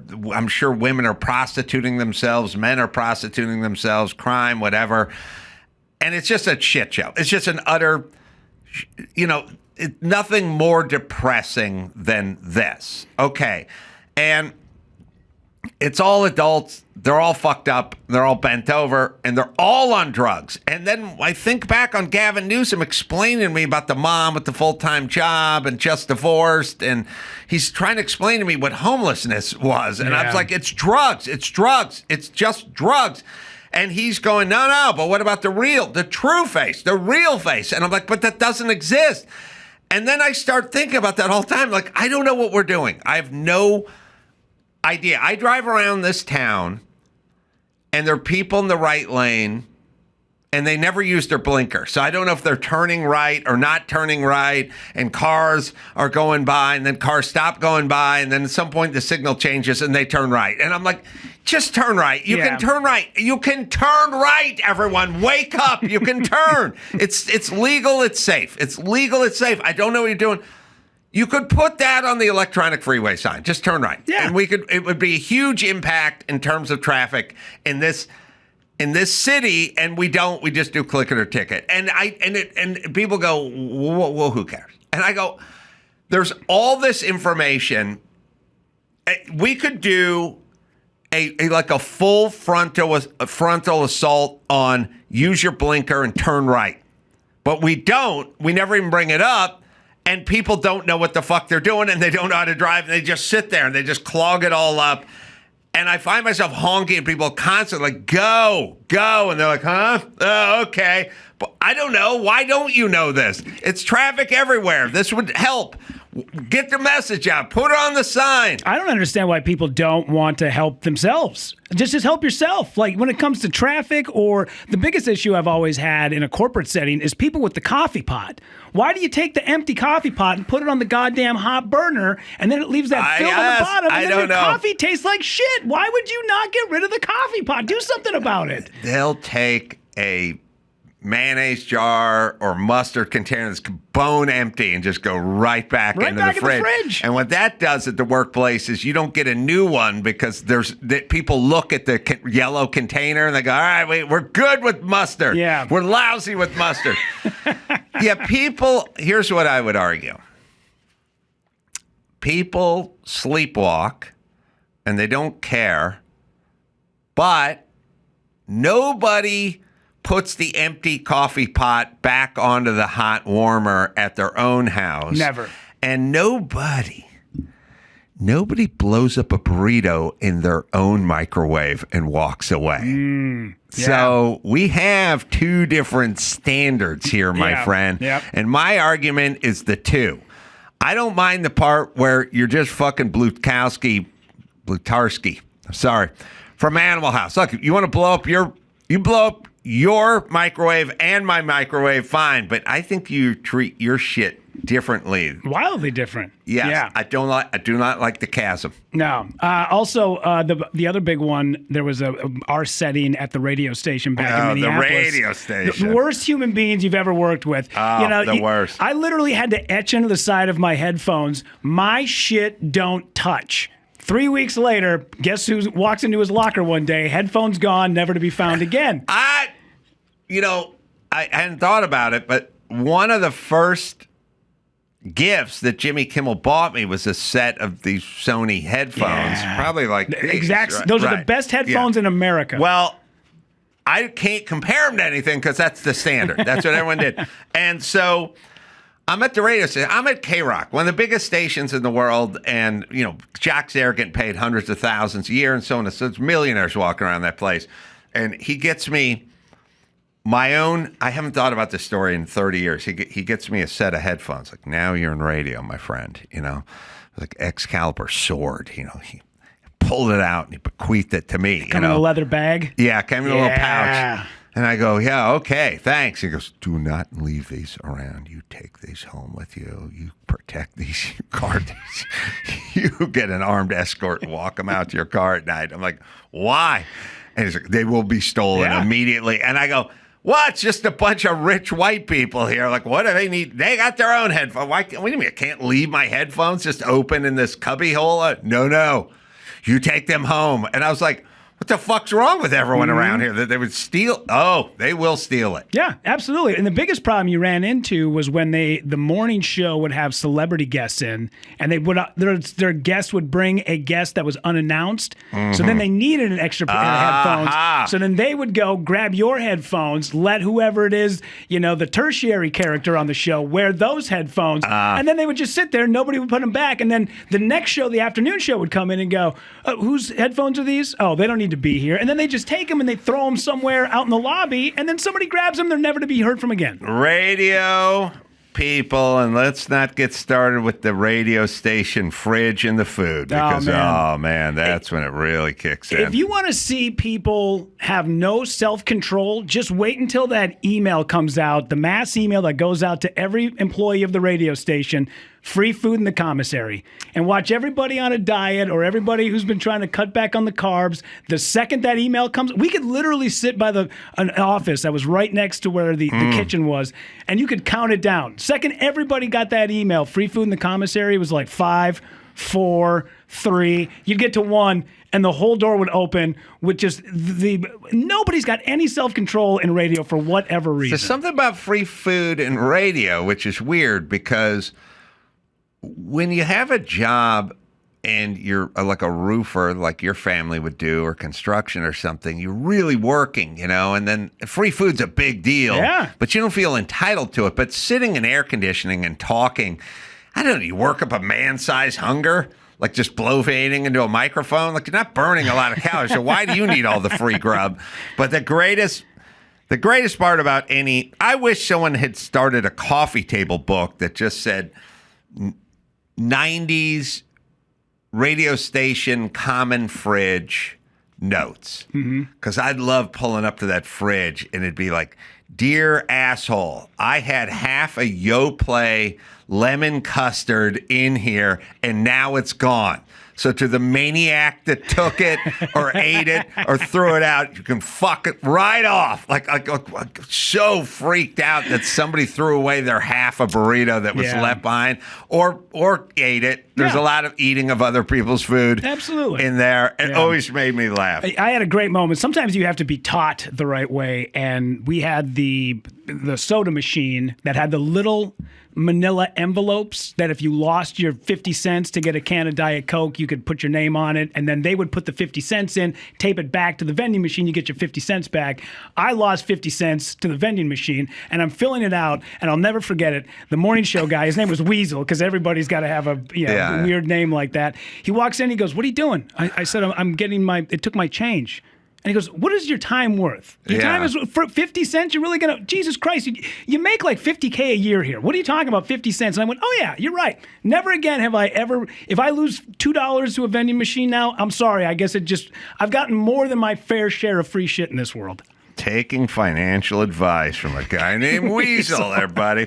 All right, what's in the news? All right, so this is a big one. I know you're going to have some thoughts about this. A study published on Friday revealed just how many times reporters and anchors on cable news outlets CNN and MSNBC referred to the violent protests and riots in Los Angeles as peaceful. Protests were called peaceful 211 times. CNN aired more than half of that, 123, with the other mentions coming from MSNBC at 88. Yeah, because this is what they would like, and it's hard to. We've now crossed some Rubicon where we can no longer separate what you want or your feelings from whatever the story is or whatever the event is and however it unfolded. And there used to be a strong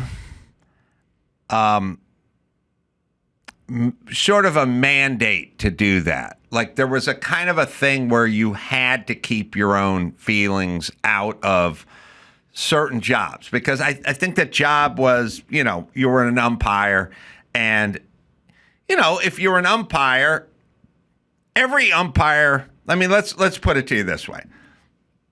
Every major league umpire who's ever worked loves baseball. That's how you become a major league umpire. You tried to play, maybe you flamed out in college or something, then you got, doing AAA or something. You're an umpire because you love umpiring and you love baseball. You had to love baseball. No 9-year-old dreams of becoming an umpire. They want to play center field for the Yankees, but you have a dream of as a baseball. Okay. None of these guys just grew up in some Nordic town in some Nordic country. They grew up in Cleveland, or they grew up in Philly, or they grew up in LA, they grew up in San Francisco. They all grew up somewhere. And if you're a young kid and you're a diehard fan of baseball, then you're a diehard fan of the team you grew up with, and that was somewhere until you were, 18 or 20 or whenever you moved out of that town. But you're that dude. You love the Brewers. Yeah. That's your team. And everybody has their team. And it's like, well, I like the Dodgers, but I wasn't a massive baseball fan. But if you're a massive enough baseball fan to be a baseball umpire, then you were big in your team. Yeah. Okay, then those guys go to the stadium, wherever it is. Could be their home stadium, could be away. Not only do you have your team, but you have your team's nemesis, the Dodgers, they hated the Giants and the Yankees, and then there's all the rivalries that go the other directions.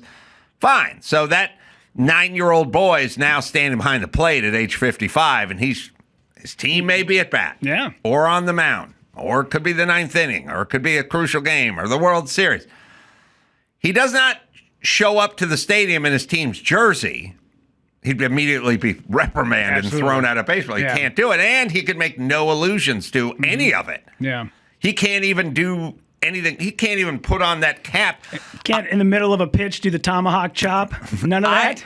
I will bet you, by knowing nothing but knowing everything, that with Major League umpires, there's a whole laundry list of, I don't care if it's Sunday during the off season, you cannot put that fucking Marlins hat on and go down to the pub and have a few beers. You cannot. You can display nothing. You could, if Tommy Lasorda's brother's doing a book signing across the street from your house, you can't go over there and wait in line. Yeah. You cannot. There can be no sense of improprieties with any of this. And that's how news used to be. But then after a while, we went, fuck it. Now, my theory, people argue with me, but I'm always right. We got a lot more women involved, not only in front of the camera, but behind the camera, next to the camera, in the editorial booths, and all copywriters. We got an influx of women. Women are not as skilled at keeping it close to the vest. When they don't like somebody, or they're vehemently against abortion, or they're vehemently for abortion, or whoever it is, they don't do a good job of having a poker face. Yeah. Whatever Lady Gaga says, I don't believe that bitch in her poker face. So now you got a lot more women in this area. I mean, Walter Cronkite, was Walter Cronkite, and his staff probably looked like, when they go to those guys, the Apollo mission, and they'd show the guys at NASA, and it was just the same white dude with the horn-rimmed glasses and the thin tie, and it was just white dude after white dude. When back in the day, when those newscasters were sitting at their desk in 1968, they're probably just looking at a sea of those guys, right? So now it's tons of females, and females got feelings. They like stuff. They don't like Trump. Yeah. Or they do. And if they do, then it's time to hit the road, sister. You got to get out. They're not going to sit on their feelings. Yeah. And dudes who grow up in that, they don't grow up storming the beach of Normandy. They don't grow up in a logging camp. They go to fucking college, and they're pussies, and they think like chicks, and they cross their legs like chicks. Well, we're going to get more and more of how they feel. Yeah. And so and also, it's a really self-selecting group. Like you go, I don't know, why are all publicists either chicks or gay? I don't know. It attracts them. Yeah. The regular dudes don't want to be a publicist. It's a shit demeaning job for a dude. But Howie Long wouldn't have wanted to be a publicist because it's a shit job that's demeaning. But it's attractive. Or, nursery school teachers. Oh, young women. Okay, firemen, men. Okay, it's like certain jobs attract certain groups. Journalism school at college, that is a progressive, educated group, so you're already turning out a bunch of like-minded people, and then they're not going to be able to keep their opinions to themselves, and they're going to start doing tenths, shades, degrees, like little bits and pieces. Like, Andrew, what was that? Like, they'll do it like this all the time. They'll go, there'll be a headline on USA Today or New York Times or LA Times, and they'll go, Trump claims falsely the election was tampered with. And it's like, you don't have to put falsely. Yeah. Trump claims, Trump is claiming that the election was tampered with. Like, I may have been claiming that the earth is flat, or I'm claimed to be the greatest comedian of all time, or Evel Knievel claims to be the greatest entertainer of all time. The greatest dare. Evel Knievel claims to be the greatest daredevil of all time. But they don't write Evel Knievel falsely acclaimed. So where's the falsely come in? But by the way, how do you know it's falsely? You just said Hunter Biden's laptop was not real. You know what I mean? Yeah. So when they start editorializing and they start adding things, you can go, oh, because the news is, I claimed I was raped by P. Diddy, but not falsely. You can't add. You may not believe me, but you don't know. Yeah. And by the way, that's not the story. The story is I claimed that I was raped. Evel Knievel falsely claims P. Diddy raped him. No, the story's Evel Knievel claims P. Diddy raped him. Yeah, That's your news line. Yeah, Evel would never let that happen. He would be doing the raping in that scenario. Oh, he's the sure. top. Oh, yeah, for sure. He's always on top. Power top and bottom. That's how badass Evel Knievel is. Speaking of women in journalism, I know we talked about this the other day, but I definitely want to give a shout out to Liz Collins from Minnesota and her documentary, The Fall of Minneapolis. Oh, yeah. It's amazing. I just rewatched it a couple of days ago. I love everything. And especially, it's one thing to have a voice like Liz Collins in Texas or in Florida, but the fact that she has a voice like that in such a progressive state, it really takes a lot of balls. Oh, I got thoughts on that. What is, it's baseless and unfounded. What was the story it was attached to, Andrew? That's what I was trying to figure out. Like they'll do a lot of baseless claims and unfounded that, they do. But again, the claim is the election was tampered with. You adding baseless, well, we don't know because we've not investigated this. But by the way, even if we did know, that's not your job. Yeah. What was that? It was Trump was claiming that there was genocide in South Africa, but they added baseless claim. Oh, sure. But the problem is Trump is claiming that there's genocide in South Africa. Okay, let's find out if there's genocide in South Africa. But you added baseless or unfounded. And now I know not to listen to you when you're talking about Trump because you're not calling balls and strikes anymore. It was funny. God, I mean, think about this. So the story was of Derek Chauvin and the whole trial and the whole mess and how they cooked everything and what they tried to did and fentanyl levels and George Floyd and blah, blah, blah. And you know what? It's funny. I was in Home Depot today and for some reason this came up with Dr. Drew. And I said, look, imagine your fate as a cop. Your fate as a cop. Now, as a cop, probably the worst thing that can happen to you is spend your life in jail as a cop, right? And then you go, well, how would you get to jail? And it's like, well, let's say you killed somebody. All right, you had to go to jail. All right, but imagine this, and it's all optics, but think about this. Derek Chauvin shows up late to an event where George Floyd was put in the car, said he couldn't breathe, got pushed out of the car, so on and so forth.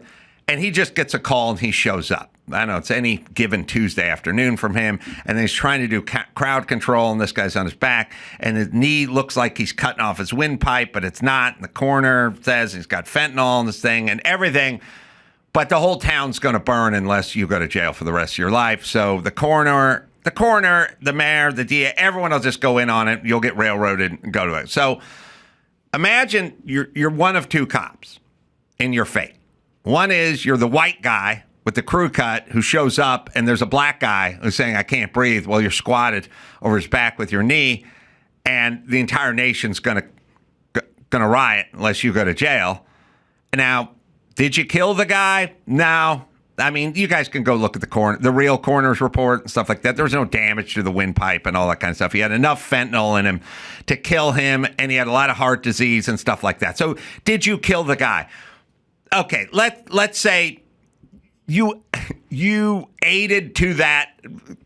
You contributed 10% to his death. I don't know that you would even. I'll be generous and say that Chauvin contributed 10% to George Floyd's death. It was a lot of like the COVID deaths where, somebody either had a heart attack or there was like a stroke or something that had happened. But it also coincided with the fact that they had COVID at the time. Right. Well, then that death didn't get attributed to a heart attack. It became a COVID death. All right. So you got a son. And he could either be Derek Chauvin cop. I thought you were telling me. I was like, oh, shit. Let me tell you. I knew about a daughter, but man. Or you could be the cop who worked at the Capitol Police and shot that chick in the face from 6 feet away, just pulled out your revolver or your pistol and shot Ashley Babbitt point blank in the face and killed her, even though she didn't possess a weapon and she was a diminutive woman. Yeah. Okay. So, well, all right. Then you'd kind of go, oh, well, what was more egregious? And you go, well, I think shooting that chick in the face from 6 feet away who was unarmed, even though it was a hairy situation, she was pushing through the window and it was hectic, but no shots had been fired. No one had been stabbed or anything. And you're a big dude. You got a gun. Mm-hmm. Probably didn't have to shoot her in the face, but you did. Okay. I would say you're pretty responsible for the death of Ashley Babbitt. Okay. I won't go 100%. I'll go 80%. She didn't have to try to break into the building, but she did. And there's lots, I think, as we've seen over the last 20 minutes, our society, there's lots of people there's lots of cops sitting in cop cars while people are jumping up and down on the hood. They don't reach out the window and shoot them. Mm-hmm. They just sit there. They just it's dangerous, it's hairy, it's hectic, but you're there. So if you're the cop who just shot Ashley Babbitt in the face, but let's really consider where we're at as a society. Oh, well, now, no problemo. That guy, first off, he was turned into a hero by the media and the left. And then second of all, they just went, just slap on the wrist or something. I don't know. Just retire with full pay. Mm-hmm. No trial, no prison time. Yeah. No burn. No one's going to burn anything. No nothing. Okay. So you got one cop who's pretty damn guilty of snuffing a citizen, and then you got another cop who's barely guilty of snuffing a citizen. One is retired somewhere now with full pay, and the other is being stabbed multiple times in prison and will never get out. Why? Yeah. All optics. One guy was black. She was white. He was black. That was helpful. Mm-hmm. It's helpful that the cop that shot Ashley Babbitt was black. And as a society, we're cool with this. We just go, yeah, good. Yeah. Okay. Yeah. All right. That's your justice system. Yeah. Okay. I watched with my own two eyes the 3rd precinct burn down in Minneapolis, and what people were calling that as a peaceful protest, and then looking at January 6th and going, yes, both are terrible, but you can't call one peaceful and one not. Yes. You know what I mean? Like one is Yes. wrong, one is not. We're both watching the same thing. I don't understand how your version of it differs from mine. Well, it's weird. It's also strange, maybe a little bit of chick thinking here, where you're trying to just sort of bend and morph reality constantly, where into like, that didn't happen, this did happen. Stop trying to twist it and bend it. You can say peaceful, but we can see images of Waymos burning, and so we don't think it's peaceful. Yeah. And also, there are ways, when people are like, you scare these people with the National Guard. All right, I'll tell you what, if you're scared, go home. Don't punch the cop and don't punch his horse, and then you'll be fine. Yeah, my girlfriend came from a kind of somewhat affluent family, and this weekend I was on the phone with her, and she was complaining about affluent boat owners in Minnesota. And I laughed and said, isn't your family a boat owner? And she's like, well, that's different. I said, you know what this is? This is the Posh Spice moment in the documentary when Beckham is calling her out for driving a Rolls Royce to school every day, where let's kind of turn the optics on us a little bit. Look inward, Yeah, so that doc, which is very interesting. It's so well done. Yeah. I really do applaud her for being in a state that does not allow, first off, women in her position to speak, but to get it out there as much as she can. I'm a big fan.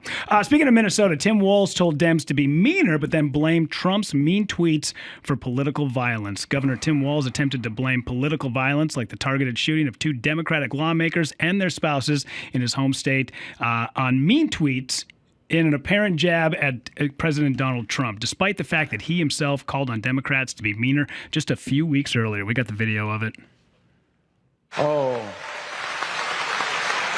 the governor's being mean, and the governor's speaking out on that. Well, maybe it's time for us to be a little meaner. Maybe it's time for us to be a little more fierce. Oh. The governor's being mean, and the governor's speaking out on that. Well, maybe it's time for us to be a little meaner. Maybe it's time for us to be a little more. Yeah. Something's wrong with him. Like, I would say this. I mean, here's my take. You may disagree with, folks on the right. Tom Cotton, Jim Jordan. Okay, someone's wrong. Rand Paul. Disagree. But I don't go, something's wrong with him. And like Maxine Waters or Gavin Newsom or Tim Walz, I go, there's something wrong with them. Like he doesn't think in a linear, pragmatic, or sort of clear way. I don't think you've seen this one, but my favorite, we pulled it, Dawson, several months ago, but he was digging into Elon. And he was talking about, man, this guy's got money. Man, if I had money, I wouldn't be yelling on Twitter. I'd be out in the street. I'd be handing it out. Come on, give people a helping hand. Look, that's his version of money. Yeah. So Elon Musk, I don't know, he could just take $1 billion and put it in a couple trash bags and just go out in the street and then find those guys in Philly. Yeah, homelessness is solved. The guys in the Philly who were bent over because they were fucking on fentanyl and just hand them some cash so they could be successful too. Yeah. There's something wrong with the way that guy thinks. Yeah, well, like he doesn't, or he's just sucking everyone off. I was going to say something. that. His crowd thinks that that's how you solve problems is by throwing money at it. That's how it all happens. It was like if these people had enough money, if problems were solved like that, we have enough money on the planet to solve them. Wouldn't we have done it by now? You just go to those guys down in Philly Street over there and the catatonic zombie guys and just give them all like $1,000 in 20s, right? Somebody in my life constantly says, if I had money every Christmas, I would go out to the stores and I would just hand out $100 bills. And in my mind, I'm like, you could do that now. Yeah. It doesn't have to be $1 million, but you could take $1,000 of your money and go hand out 10 $100 bills. You could do that, but you don't do it now. So why would you do it when you get older? They would never do it. No, of course not. No. I know. It's their weird, Silly. retarded version of adulthood or capitalism or rich or something. I don't know what it's like a fourth grader's. It's like when you're in fourth grade and you think about having money and you just go, I would just and we'd all live in Hawaii and we'd build a castle out of Legos. They don't really understand how people make money and how many employees and also they don't really ever factor in how many jobs these guys create by what they're doing. They just think they get all the money and they don't give it to anybody. Yeah. I'm more of a Lincoln Log kind of guy. That's what my house would be out of. But if you want Legos, it's fine. What I'll do is I'll go Lincoln Log for the foundation, so I get a strong, steady base, and then we go Lego for the main quarters. Yeah. All right, we'll see if we can find that. We had it somewhere, but I don't know where it is. But anyway, go ahead. Right on. Barbra Streisand. I don't know if you saw this story or not. Barbra Streisand, 83 years old, won't admit to whether she and longtime pal Warren Beatty, 88, ever slept together during their rumored fling in the 70s. She says, I know I slept in a bed with him, but I can't remember if we had actual penetration. I swear to God, I can't. There are certain things I block out. Well, he banged everybody all the time. I mean, all the time, everybody. Yeah. So if he slept in a bed with her, then... Yeah. Yeah. Well, if you said you'd slept next to Walt Chamberlain, I'd be like, well, probably a pretty good chance. Yeah. Yeah, but in that time period. So I'm going to go with yes. Yeah. I don't, I know she's sexy, but I don't find her sexy. No. But men are supposed to find her sexy. And is Barbra Streisand, as far as guys will go into the untraditional? Okay, so you go, okay, Heidi Klum. All right, there you go. Tall and blonde and curvy, and everyone agrees on it, or whomever. You pick the celeb or the model or the whatever you're into. You go, okay, Rihanna. Okay, beautiful. Okay, fine. Then there's Rosie O'Donnell. Guys go, nah, not going to touch it. No. I don't care how much money she has. Or I don't care. No way. Then you get into like a Barbra Streisand, and you're sort of like, that's kind of the edge before guys fall off into the way guys are, which is like, a sad testimonial is if there's a hot 19-year-old blonde greeter at Chili's who goes to a junior college, we would fuck her over Barbra Streisand. Yeah. Right. Absolutely. Right, which is how guys roll. Whereas that wouldn't work. A chick would fuck Henry Kissinger before she fucked a good-looking dude who worked at a surf shop just because he was Henry Kissinger and blah, blah, blah. Is like Barbra Streisand sort of on that edge of where guys stop?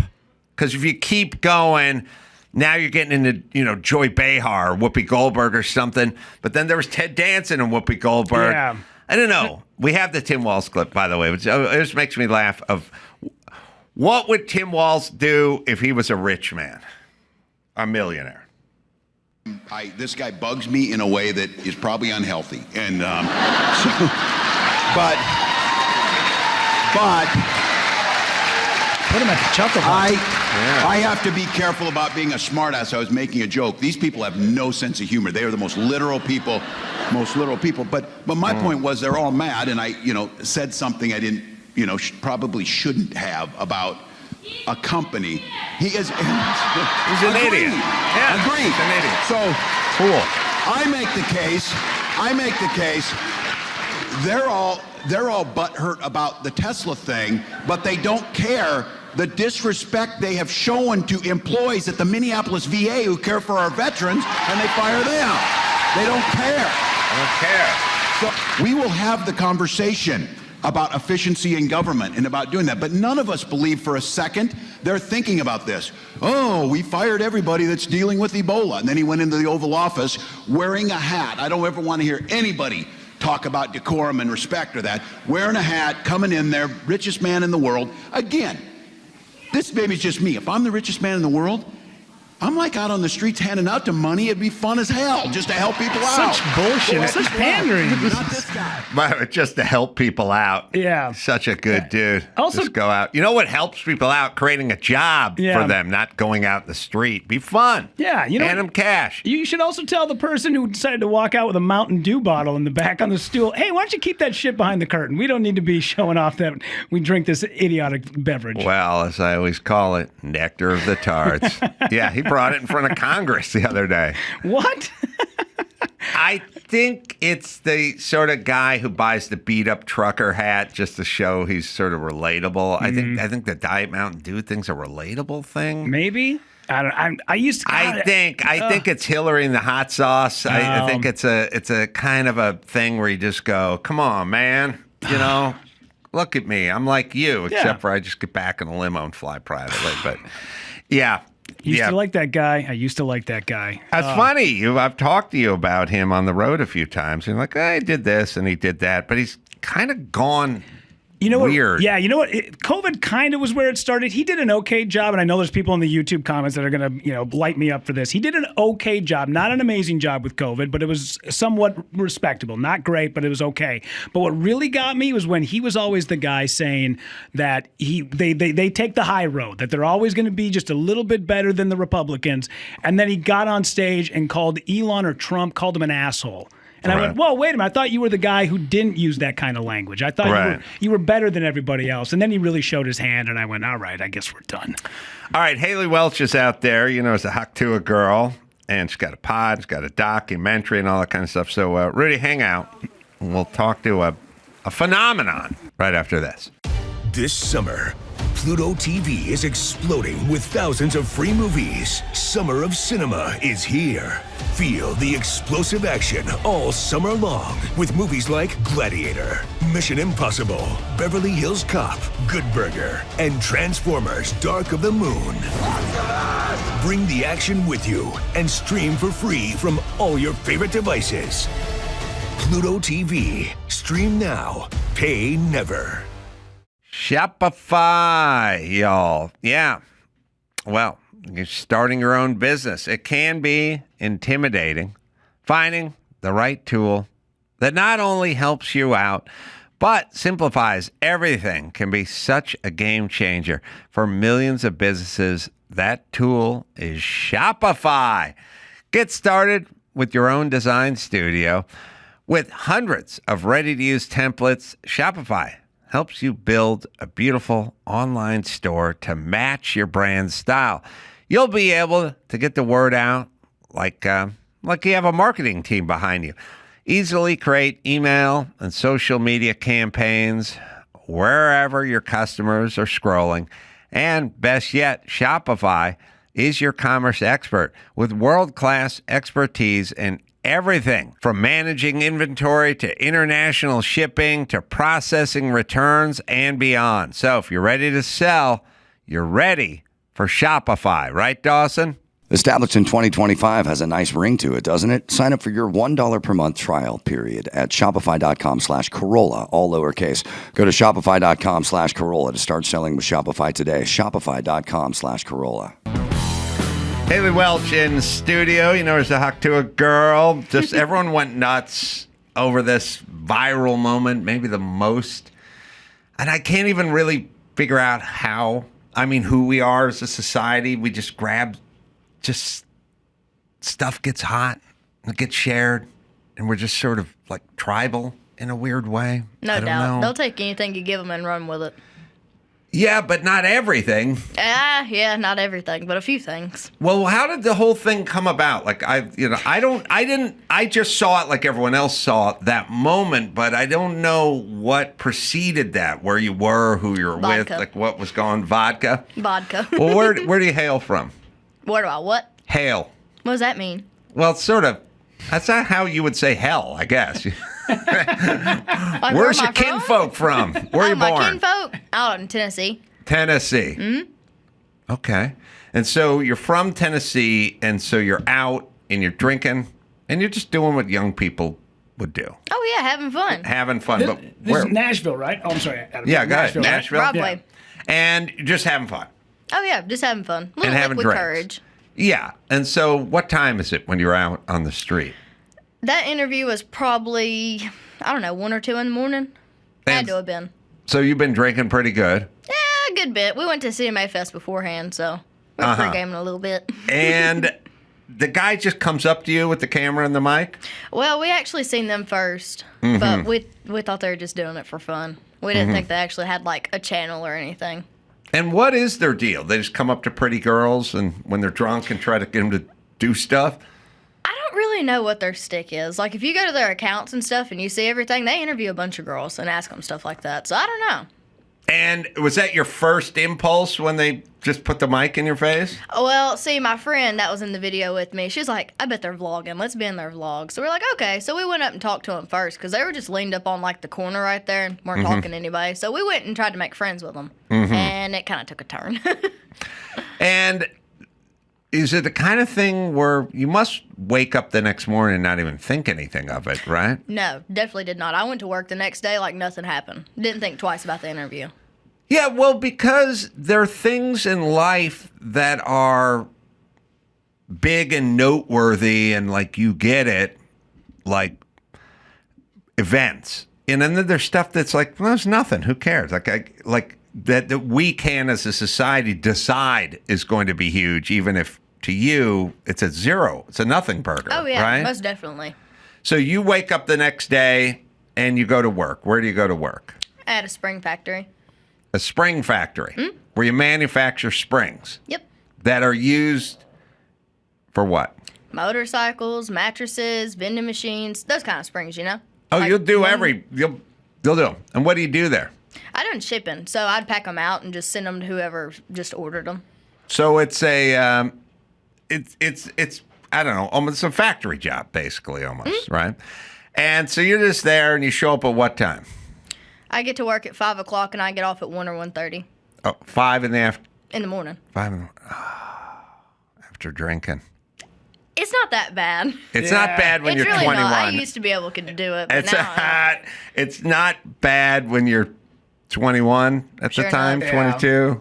I mean, I used to work. I had a girlfriend that was a stripper. What? Oh yeah, she got. You're not the first to get the hawk too, babe. She got to work at 2 a.m. I work construction. I had to be work at 7 a.m. Like far away. She'd come over about 2:30. Go to bed about 5. Yeah, get up about 6:30. A lot of that. A lot of drinking and getting up. You can rally. Oh, when, yeah, no when you're doubt. young. Yeah. It catches up to you. You get older, you turn to a puss. Yeah, Adam and I had a drink in Salt Lake City on Saturday night. I'm still feeling it. It's Tuesday today. Still feeling it. Well, because you had to get up at 6, right? Even before, I was up at like 3:45 because my flight was like 6. So we stayed out till just after midnight. I got like 2.5 hours of sleep on a bunch of beer, and then that. So you go to bed that night at 2 a.m. It's probably later than that, but 3. I had a half a day, so I could go in like half the time and only have to work like 4 or 5 hours. So I went in at like 9 or 9:30. Oh, so you didn't go in at 5? No, not that morning. Oh, okay. All right. So you got a little sleep in. Just a little. Go in a little hungover, not thinking about anything. I would never get hungover. You it's wouldn't? just, I think it's this past year where I started getting Yeah, hungover. it's I guess coming. where I'd done it so much. Yeah. Then I used to drink like a fish, and I'd never feel anything the next day. So you're there, and you're just packing your springs. Yep. And when is the first inkling that this thing is moved? The first thought that this thing is moved around, got shared around the internet a Well, little I would bit. go to bed early. So this was the next day. This was that Monday, and I went to bed early like I'd normally do, like, I don't know, 9 o'clock, 9, 10. And then my group chat with my friends in it, they found it first and sent it in there. And it had like, I don't know, it had a few thousand likes. It wasn't nothing bad. So I was like, oh, okay, that's funny, whatever. It's not going to go any bigger than that. Right. By the next day, it was a Tuesday, I was getting up and going to work, and it already had like 1 million views. So I was like, oh, shit. Well, were you worried? Worried your dad or your boyfriend or somebody, your priest or somebody? Yeah. Like, what was the worry? I think I was more worried about my granny seeing it, but she ended up being really cool about it. She was like, oh, okay, I get it now. Imagine having to explain to your 80-year-old grandmother what hot Tuah means. Well, what? I want to see it again. Do you mind if we see it just to get You the be my guest get if the you want to reference? watch it. Well, I'm trying to remember exactly how it all played out. But, and also, how much of it is just timing? Like if, Israel just bombed Iran and Hak Tuah came out the same time, would it have gotten buried? Or ICE riots in L.A. or Trump wins election? Like, how much of it is just a slow cycle? Like, just nothing to bump it off the top of the page, I don't know. That's a really good question, though. So so all of it, when does it really like kick in for you? Like what day? I think by the end of my work day that day it kicked in because it done got like millions of views by then. By the time like I got off work in my 8.5, 9 hours, it was rough. And what do you attribute that to? Like, why do you think people connected to it, shared it, thought it was funny, thought it was interesting, thought it was vulgar, like whatever? Like, why does something, like at a certain point, does something just get shared because it's getting shared? I'm sure. I think it's definitely a chain. Like, if you see somebody else sharing something, like on TikTok or anything, I feel like other people want to do it too. Like, put their opinions on it. And so at some point, somebody's got to contact you, right? Yeah. I had a bunch of people contact me. From different TMZ or whatever. Not really TMZ. It's just, like, deals and stuff. I was like, what are they talking about? Like, I had Playboy reach out. Let's see. I think OnlyFans reached out, too. Which I was like, what the hell? How much, can you tell me, like, what does Playboy offer these days? I guess they just wanted, which they said no nudity or anything, but they wanted me to, like, wear their clothes and stuff. But I was so like, I don't know about that. But Oh, really? I don't like my picture being taken. You don't? I've gotten used to it now, but at that time I was like, absolutely not. Well, I mean, if they offered you $1 million, you'd put on a Playboy hoodie, wouldn't you? Yeah, probably. Yeah. I don't know. I think I was more scared at the beginning. So it took like a few weeks, and they kept making more, I guess, cutouts of, like the interview, and they'd release more sounds and videos of it, like the whole interview. They just chop it up into pieces and release them like every week. So it's not like they posted one video and stopped. It just kept going. Did you have a boyfriend at the time? He was an acquaintance at the time, but now he's my boyfriend. Uh-huh. How was he with this? I mean, he was defending me and stuff. Like, you'd have people with their negative comments and stuff, but he'd go in and he'd be like, oh, leave her alone, you know, she's in her bedroom, she's terrified to come out of her house, just leave her alone, you know? Yeah, that's nice, because my girlfriend's the same way. Like, I don't care about what people say about me on the internet. I don't either. Yeah, the YouTube comments, you get lit up in them, but my girlfriend is like a hockey mom. She's like, how dare you? I'm like, just who gives My a shit? boyfriend's the same way. Yeah. It's like a Tuah mom? Tuah. Your boyfriend's that way. Yeah, no doubt. So that's a weird... yeah, I guess it's an impulse. Maybe it's more of a female impulse to go look and snoop and then get angry and See, try to I get that fix. way with my friends, but if people say stuff to me, I don't really care. Now, if I see them on my friend Chelsea's, the one that was in the video with me, if I see somebody commenting on her stuff, I'll get right in there. I'm like, get the hell out of here.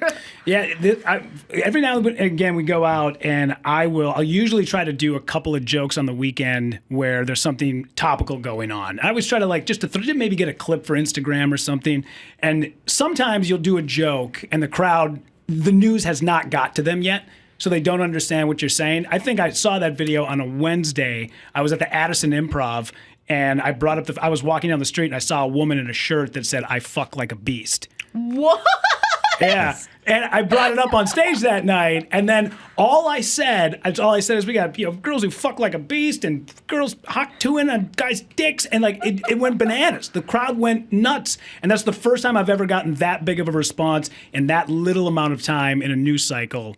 The crowd, everybody knew it within a 48-hour span. Oh yeah, no doubt. Well, let's watch the clip so we can refresh all our memories here. All right, so you're just out in the street in Nashville, out in the row. This video is so obnoxious. What's one move in bed that makes a man go crazy every time? Oh, you gotta give him that hawk too and spit on that thing. You get me? How much money did those guys make off that video? Do you know? I really couldn't tell you. Well, how many downloads did they end up getting, or do you know? Last time I looked at their views on the original video they had, it was like 20-something million views. Wow. So I really don't know. I don't know what it is now either. But I mean, look, it changed your life. You got a podcast, Talk Tuah, and a documentary that's in the works as Sure enough. well, right? I also have a charity too. And you have a charity as well. How do we get to the girls charity? With dry mouth? Paws Across America. And so you're no longer working at the Spring Factory. Sure enough. If I had to go back, though, I wouldn't mind it. I like my job. I got to be in a corner by myself all day. Nobody bothered me. I'd work at my own pace. I had a lot of fun doing it, actually. You know, you like being left alone at the job site. Yes, no doubt. So then it's kind of tough because this life is much different than that life. It's definitely a lot different. Like, I can't even go in the grocery store and, just shop like a regular person. I always get bothered by somebody. Oh, really? It used to be weird at first, but now I kind of get it now, so it doesn't bother me as bad. But sometimes you just want to be left alone and do your grocery shopping, you know? I'd say always want to be left alone to do your grocery shopping. But if you're out later on, maybe you don't want to be left alone. Yeah. But then you go, well, I want to be left alone, but that's kind of a double-edged sword because then the way our society works, X amount of years goes by and we will leave you alone depending on whether you do something notable or not. And what you did was a kind of lightning in a bottle situation. Yeah.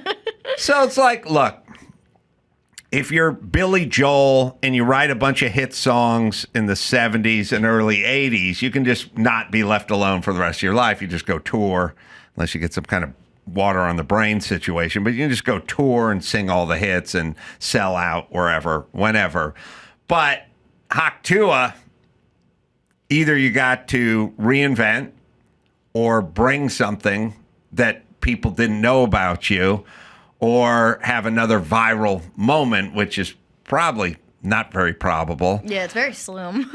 Yeah, I'd say, look, whatever happened to you, first of all, would have been impossible for the existence of humanity before this because we didn't have all these ways, social media and ways to share That's this. what my family said, too. They're like, well, we're just glad we never got caught saying stuff like that because they never had cameras or stuff in their face back in the day. But yeah, that's but just then how our generation is now. But they're not going to get paid either. Exactly. They're going to end up at that Spring Factory Exactly. for forever. So what does your family do? Most of them do work in a factory. Oh, yeah? Mm-hmm. Sure enough. You know, it's funny because I'm out here And they always do this thing. All the assholes in LA are like, Americans won't do those jobs. Like, they're not going to work in a factory. They're not going to work do this. They're not going to do it. It's like, oh, yeah. Yeah. Oh, yeah. Well, that's you don't know. probably You never heard of poor people. You just. Exactly. You're exactly right. But most of my family, none of them ever went to college or anything. So, I mean, that's probably the best case for them to do to make money, you know? Mm-hmm. Yeah, it's so elitist just when they do that. Oh, where's that tweet? I had a tweet somewhere, but they do that. Who's going to clean your toilet? Who's going to clean your shoes if you vomit on them? Who's going to pick your vegetables? Who's going to work in the factory? Like, people that need jobs will take jobs. Yeah. All different colors and races and ethnicities. Mm-hmm. It's not just relegated to one group of people, but we're so used to out here, just white people. Come on, you don't work. Actually, everyone I worked construction with was a white person. Where's that sign? It's a really... we'll find it in a second. It just pissed me off. Go ahead. While those guys are looking for that, I have a question. So usually when you listen to a podcast, especially guys that are comics, we can always tell when somebody is doing a bit on a show, like they're telling a part of their act. And was Hawk Tuah, was that a thing between you and your friends? Because when he asked that question, you were so fast with an answer. It feels like this is something that you and your friends had between you that you guys would always say. So it was actually a joke between me and my little cousin. But it wasn't. It's a weird joke, but that's all right. No. It wasn't used in that way. It was used in a different way. Like somebody's disrespecting you, you're like, oh, Hawk Tuah, and you're going to spit in their face. I used it a different way. Okay. But it was kind of a joke beforehand, but not like that, if that makes sense. Yeah. So now, people, it's been a few days, things going viral, people start coming at you, Playboy and beyond.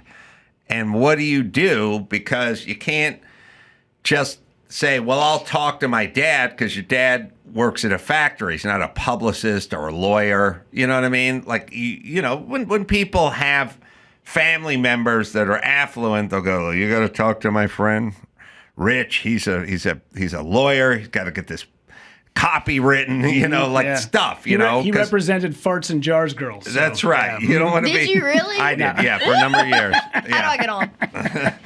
Hey, I got my mason jar right in the next. No, it's hypothetical. But the point is this. There's somebody coming at you, and does somebody in your family go, look, before you sign anything or agree to anything, like, you're going to have to consult with somebody. You're going to get taken advantage of. I definitely did that, like, weeks later. So the way that rolled out, I got to seeing everybody on the internet. Like, they're like, oh, well, we found the Hawk Tuah girl. And it wasn't me, so... Oh, there was plenty of people saying it was them. Just I guess I don't know. There was one girl that really stuck out to me. I can't remember if she's from Jersey or where she was from, but she was a school teacher.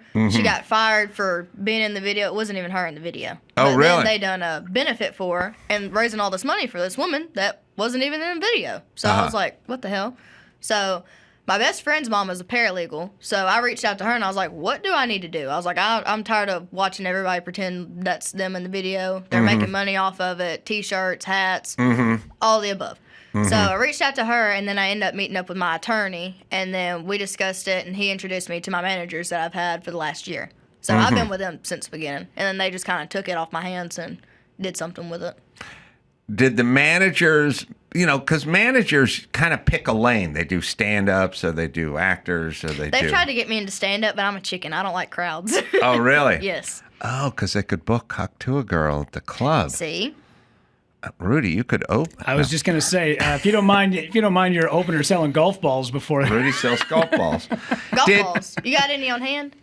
Maybe some in the truck. I'll take a look. Yeah. Okay, I need some of those. Right. My boyfriend loves golf. Good. He's not very good, but he likes to golf. Nobody is. I hope he doesn't watch that and hear me say that. You could just leave it as he likes to golf. There you go. He likes to golf. Appreciate that. Remember how he stood up for you? Yeah. Let's stand up for his game now.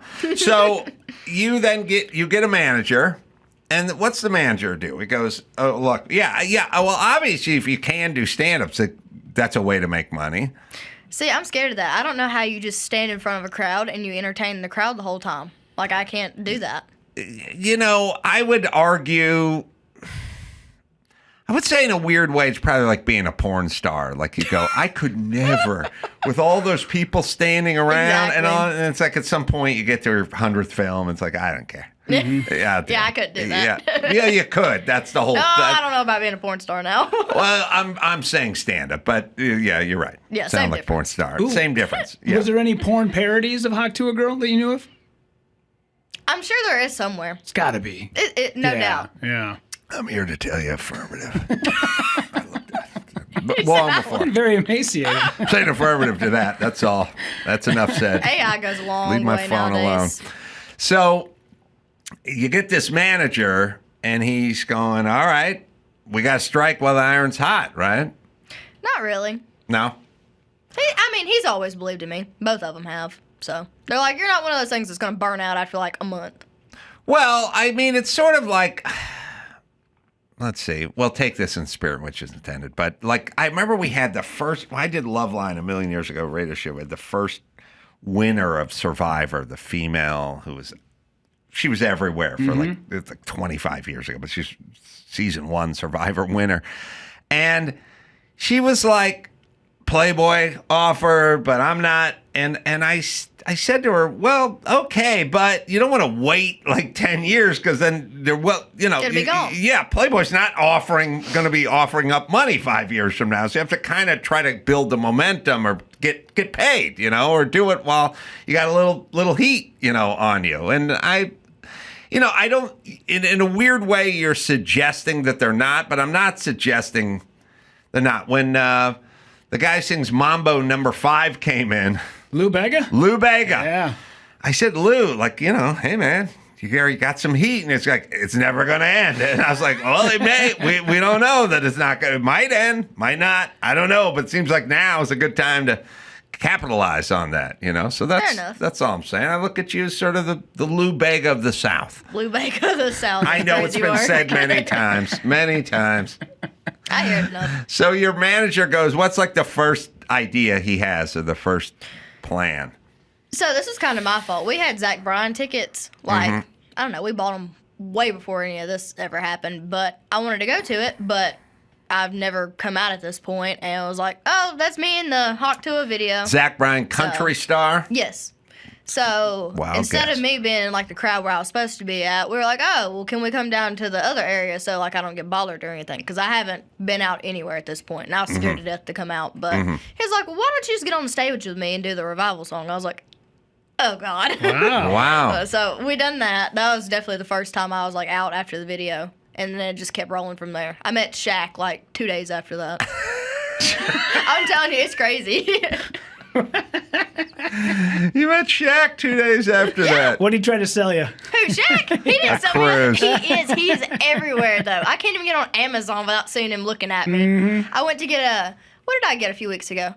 I got what do you call it, a love sofa?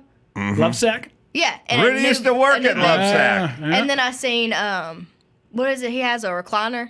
The Lazy Boy. Lazy Boy. Yes, he's everywhere. I can't go anywhere without seeing Shaq on everything. Or he pops sponsors up on TV. everything. He does, and he's all over TV, too.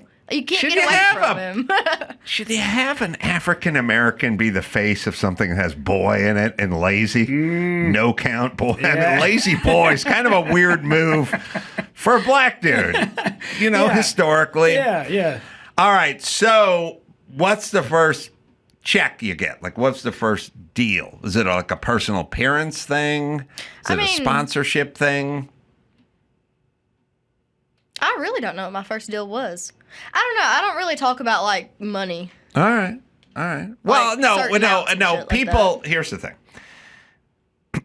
People don't in showbiz. They don't really talk about money. I think it's rude if you do. No, they don't talk about money. But Shaq goes, I have a relationship with Lazy Boy and Love Sack. And when he says, I have a relationship with Lazy Boy and Love Sack, that means he's getting paid from Lazy Boy. But he doesn't go, I got $1,241,000. That he doesn't do. So I'm saying, like, what was your first relationship with, sponsorship or worked with?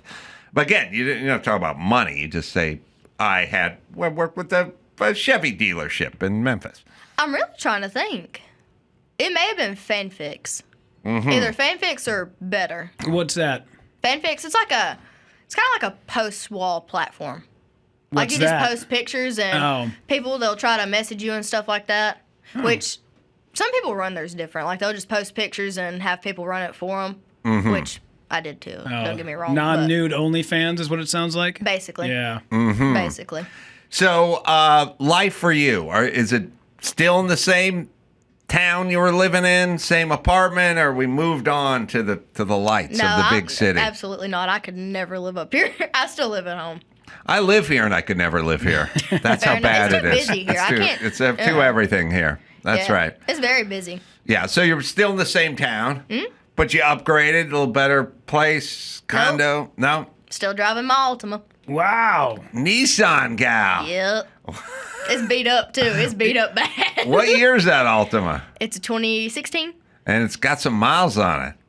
It just hit 135,000. Oh, wow. Isn't the Titans Arena in Nashville? That's isn't that Nissan something or another? Nissan Stadium. Okay, yeah. That is one of the worst stadiums in America. So weird from the highway. The big red claws that go over the top of it. It really just looks like an erector set. Yeah. It's like somebody said, look, we got 24 hours to build a stadium now. What are we going to do? Because all of them now are sunk in the ground and have all this architecture. That was just like a high school stadium that holds 70,000 people. Is how they built. It's just nothing but bleachers and stuff. But yeah, I always go walk and see all the Nissans out there. Huh. I mean, Altima.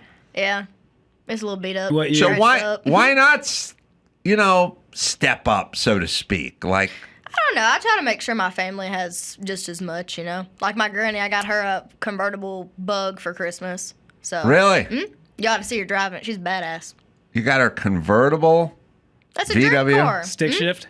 No. No. It does have a turbo in it, though. They didn't make stick shifts anymore. I had a stick shift a couple years ago. Oh, you did? I did, yeah. What was I feel like it has a stick shift. Maybe. Some of them do, right? I believe some of them do, yeah. I'm not sure. But no, I had a Honda Element that was a 5-speed, yeah. Oh, really? Absolutely, yeah. What year was it? Oh, this was, so the last year they stopped making them was, I think, 2011, maybe? Well, 2010? but that's 15. We're coming up on 15 years. No, but there's still a few that have them, though. Can you buy, all right, is there a VW that is offered in the United States with a manual gearbox? And I'm going to go no.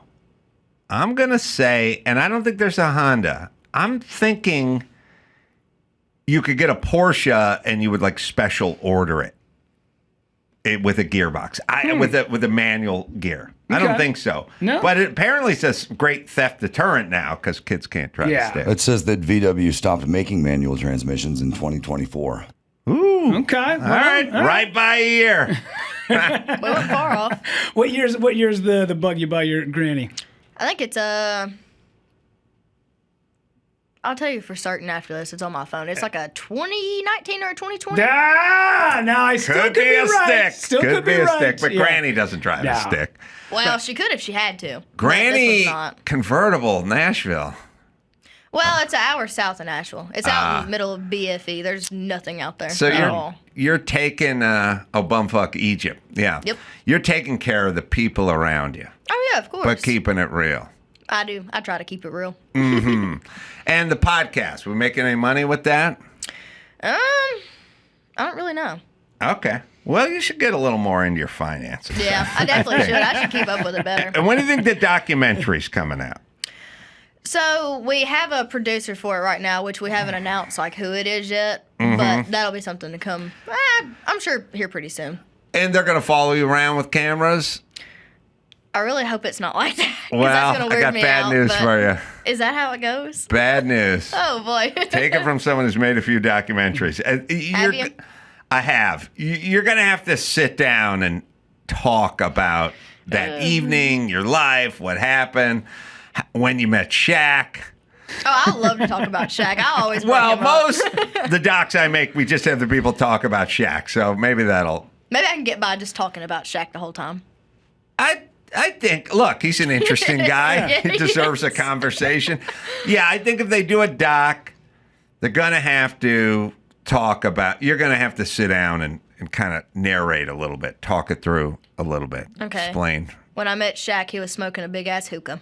Oh, yeah, I got okay, it. more of that. Wow. Yeah, and then, I can do it. yeah, now, did he shake your hand, and how big was his hand? Pretty big. Then I played, it's not real basketball, but it's like, have you ever seen the little blow-up basketballs you get in, the little blow-up Hoop. Mm-hmm. I played that kind of basketball with him. Okay. I ain't very good. Okay. At all. All right, but this is all going in the doc. Oh, yeah, I guess. I don't know. Whatever I'm feeling, I guess. I don't really have a certain topic I want to talk about. I don't guess. Well, like, I got bad news. They're going to want to talk about more than Shaq. Yeah. Maybe even you.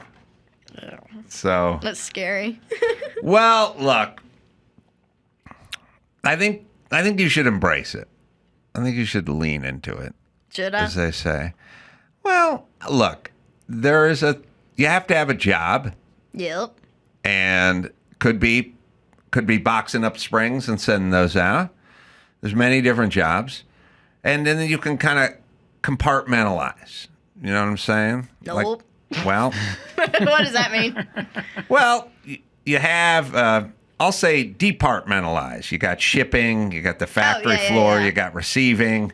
You take this department and you separate it from that department, you know? Mm-hmm. And you go out, you do your interview, and you hang out with Shaq, and that's one department, and then you shut it off, and there's the private part of you. That's kind of what celebrities do, you know? They just kind of go like, why is that guy so shy and reclusive when he's up on stage in front of 1 million people shouting and doing it? It's like, oh, that's kind of who he really is. And then there's the job part.